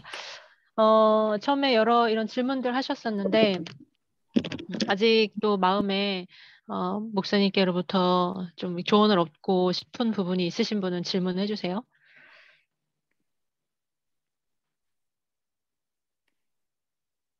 답이 다 되었나 봐요. 오늘 또 미디어 팀, 저희가 지금 미디어인데 늘 마음에 늘 있었는데, 진짜 저도 이렇게 생각을 하거든요. 미디어 팀은 예배를 못 드리고 있고 계속 민감하게 있어서, 저희는 그래도 찬양을 하니까 거기서 은혜를 받는데, 미디어는 계속 그 실시간으로 긴장하면서 또 유튜브로 송출되고 이런 예민한 부분을 전문가가 해도 어려운 거를 일반인과 아이들이 하고 있으니까 그 부분에서 목사님 말씀해 주셔서 너무 감사드리고요. 다른 부분 뭐 없나요? 질문 없으신가요? 너무 퍼펙트한 자, 세미나였나요? 감사합니다. 질문 안 해주셔서. 네, 저희가 이거를 이제, 우리 간간히 또 저희가 사실 실질적인 도움을 원하기도 하잖아요. 그런 부분들을 또 틈틈이 좀 다루도록 하겠습니다. 그러면 저희 마치면 될까요? 오늘 함께 해주셔서 너무 감사드리고요. 사진을 다 찍고 마치겠습니다. 네, 화면 켜실 수 있는 분들 켜주시고요. 네, 우리 윤상현 집사님이 사진 찍어주세요. 네. 제 음소거 지금 하나, 둘, 셋을 좀 같이 해주세요. 하나, 둘, 셋. 네, 찍었습니다. 네. 네네네. 감사합니다. 이 시간에 함께 해주신 여러분들 모두 감사합니다. 여러분 사역을 응원하고 진심으로 감사합니다. 자, 오늘 이 시간 마치도록 하겠습니다. 네, 감사합니다. 감사합니다. 제가 기도하면서 마칠게요. 아, 맞죠? 네, 감사해요, 목사님. 네. 사랑과 은혜의 아버지 하나님, 주의 앞에서 함께 찬양하는 특권들을 찬양 인도자들을 찬양팀에게 주셔서 정말 감사합니다. 아멘. 특권이 너무 거룩하고 귀한 것이기에 때로 우리의 마음에 짐이 되고 또 부담이 되는 것도 사실입니다. 이 거룩하고 영적인 부담, 주님 저희에게 지어주셨음을 감사함으로 받을 수 있는 저희들 되게 해주시고, 매 순간 하나님과 교제하며 살 때에 일주일 동안 살았던 그 삶의 경험들이 하나님 앞에 온전히 고백되는 우리 모두 되도록 인도하여 주십시오. 이 시간 부족한 입술을 통하여 함께 찬양의 사역이 무엇인지 나누는 시간 허락해 주셔서 감사합니다. 우리가 더 필요한 것들 서로 협력하고 또 하나님께서 주시는 지혜를 가지고 함께 해결해 나가고자 하오니 이 모임 가운데 주의 영이 함께하여 주시고 하늘의 지혜를 더하여 주셔서 더 거룩한 예배 만들어가고 하나님 앞에 온전한 찬송 드릴 줄 아는 우리 모두 되게 하여 주시옵소서. 찬양의 사역자와 음향을 담당한 주의 사랑하는 종 위에도 하늘의 복을 더하여 주셔서 한 주 내내 주와 함께 동행하는 축복이 이어지도록 은혜 베풀어 주시옵기를 예수님의 이름으로 기도합니다. 아멘. 여러분, 죄송한데 순서 바뀌었지만 저희 피드백을 해야 될 것 같아요. 네, 그냥 끝내기 너무 섭섭해가지고 그랬어요. 기도 중에 영감을 주셔가지고 아니 아까 생각했는데 제가 덤벙대가지고 까먹고 있었어요. 오늘 하시면서 느낀 점, 또 혹시 결심 빠질 수 없죠. 저희 함께 좀 나눠주시죠 오늘. 저는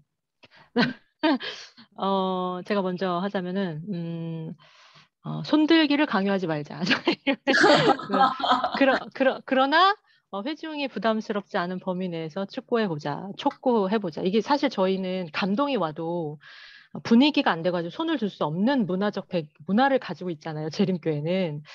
네, 그래서 이제 그런 부분들을 조금씩 좀 자연스럽게 끌어가는 거 좀 해봤으면 좋겠고, 또 저희 또 바람은 또 통성기도도 한번 해보고 싶은 이런 생각들도 했었는데, 그런 생각을 오늘 좀 했습니다. 강요하지 않으면 돼요.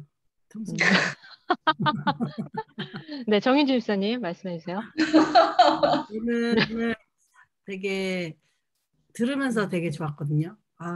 정말 이런 세미나가 있게 된 게 참 되게 좋다라는 생각도 들고, 제가 전에 누군가에게도 또 얘기를 했지만, 저는 지금 이 경찬 사역을 하면서 배운다라는 생각을 되게 많이 가지고 있어요. 지금 내가 되게 힘든데 이게 나에게 또 언젠가는 이걸 쓰게 될 날이 올 것이기 때문에 내가 지금 배우는 시간이다라는 생각을 되게 많이 가지고 경찰에 참여를 하고 있는데 되게 더 많이 배운 느낌이었고, 그러니까 세계적인 것이 하나도 없이 그냥 내가 좋아하는 찬미 골라서 앞에서 노래하면 되지, 이렇게 경찰을 시작했던 것이 지금은 하나씩 조금 더 이렇게 자리를 잡아가는 느낌이어서 너무 좋았고, 오늘 주신 말씀이 단순히 교회 안에서 경배와 찬양을 어떻게 인도해야 하는지 뿐만 아니라 이 음악이 우리의 삶 속에서 어떻게, 또 찬양이 어떻게 우리의 삶을 변화시키는지 또 얘기해 주셔서 그것도 감사했고,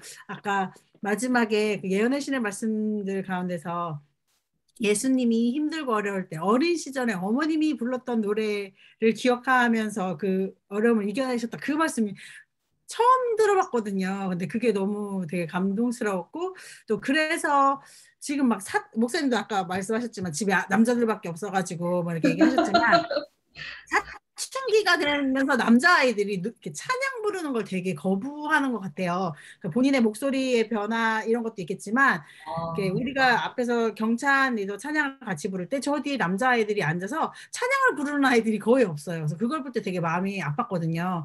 근데 이제 집안에서 가정에서 아이들하고 같이 찬양을 할 수 있는 기회를 더 많이 만들어주고 또 더 많이 들려줘야겠다 그런 생각도 또 더불어 하게 되었어요. 그래서 너무 많이 배운 좋은 시간이었습니다. 네. 또 윤상희 집사님? 저 아무튼 오늘 너무 좋았어요. 너무 좋았고 저 초반에 했던 질문에 대해서 그 이상의 답변을 좀 해주신 것 같아서 되게 좋았고요. 저는 뭐 지금 몇 년째인가요? 벌써 뭐 아무튼 되게 오랜 기간 음악 사역을 하고는 있지만 늘 불만족했거든요. 제 음악에 대해서. 더 이게 뭐 반주자, 전공자들 와서 해주면 안 되나? 뭐 이런 생각을 되게 많이 했었는데 그 와중에서도 이 오늘 그 마음이 되게 중요하다는 거에서 되게 용기도 많이 얻었고 또 일주일 내내 진짜 묵상이 좋으면 실은 뭐 실력이나 뭐 다른 사람의 시선 이런 게 신경이 안 쓰이잖아요. 내가 하나님을 바라보기 때문에 근데 그런 거가 진짜 찬양 사역 이구나라는 오늘 조금 깨달음을 조금 얻은 것 같아서 좀 더 말씀에 집중하는 삶을 살아야겠다는 다짐도 같이 해봅니다. 감사합니다. 우리 박윤경 집사님?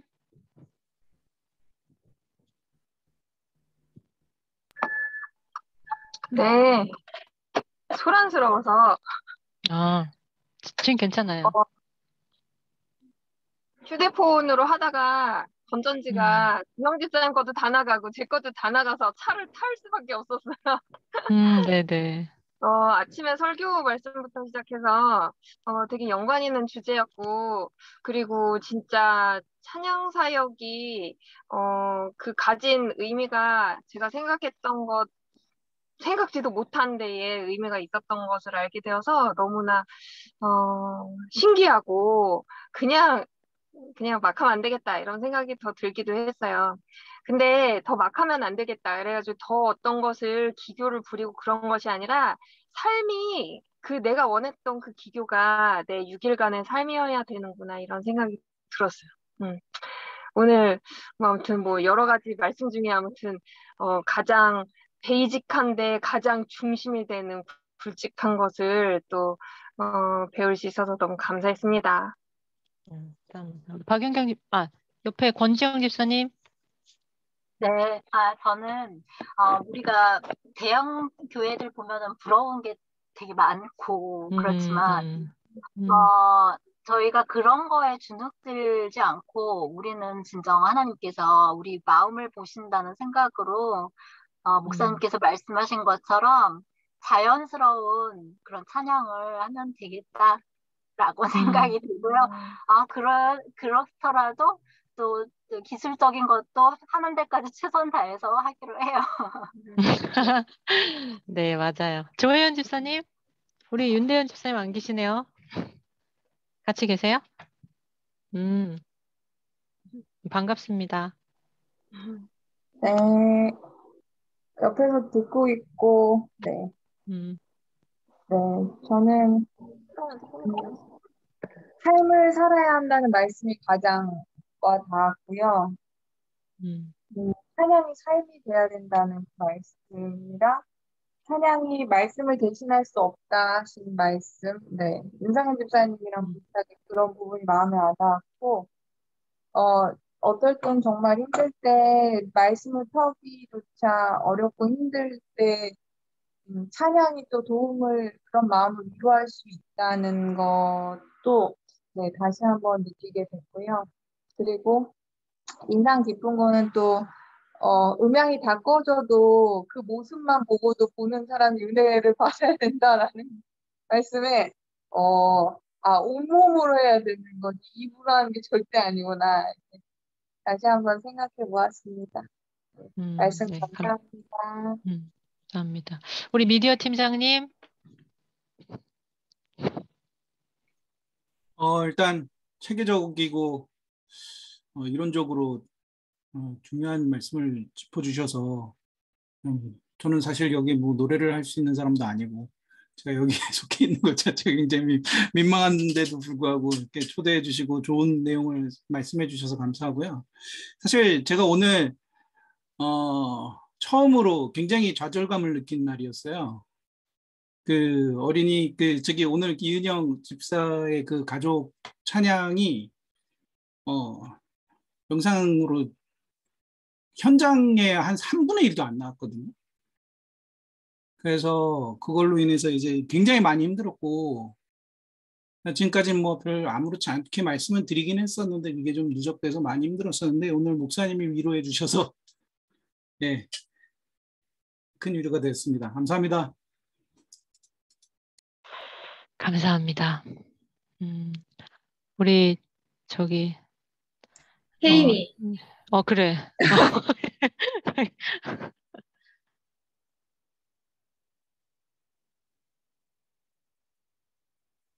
엄마 울지 말라 그래.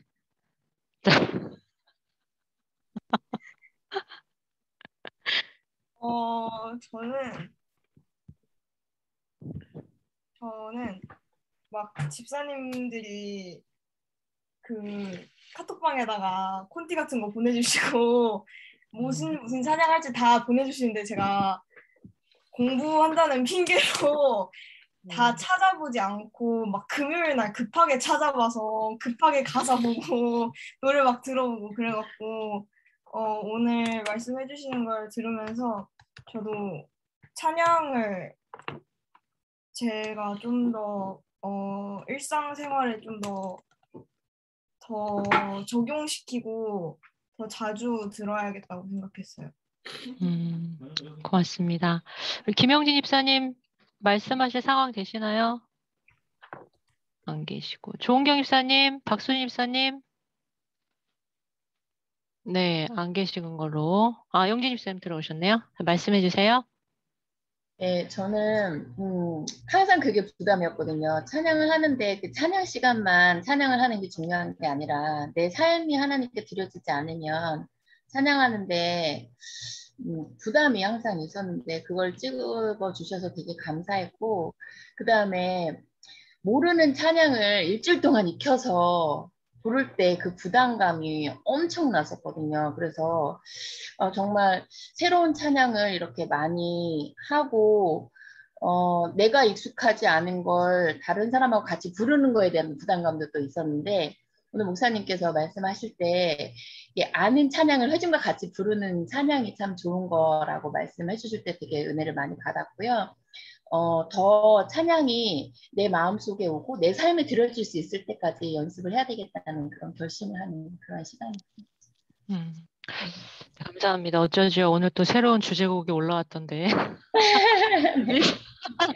자, 미리미리 대단들 하십니다. 일주일 전에 받으셔가지고 네, 역사의 획을 긋고 있는 것 같아요.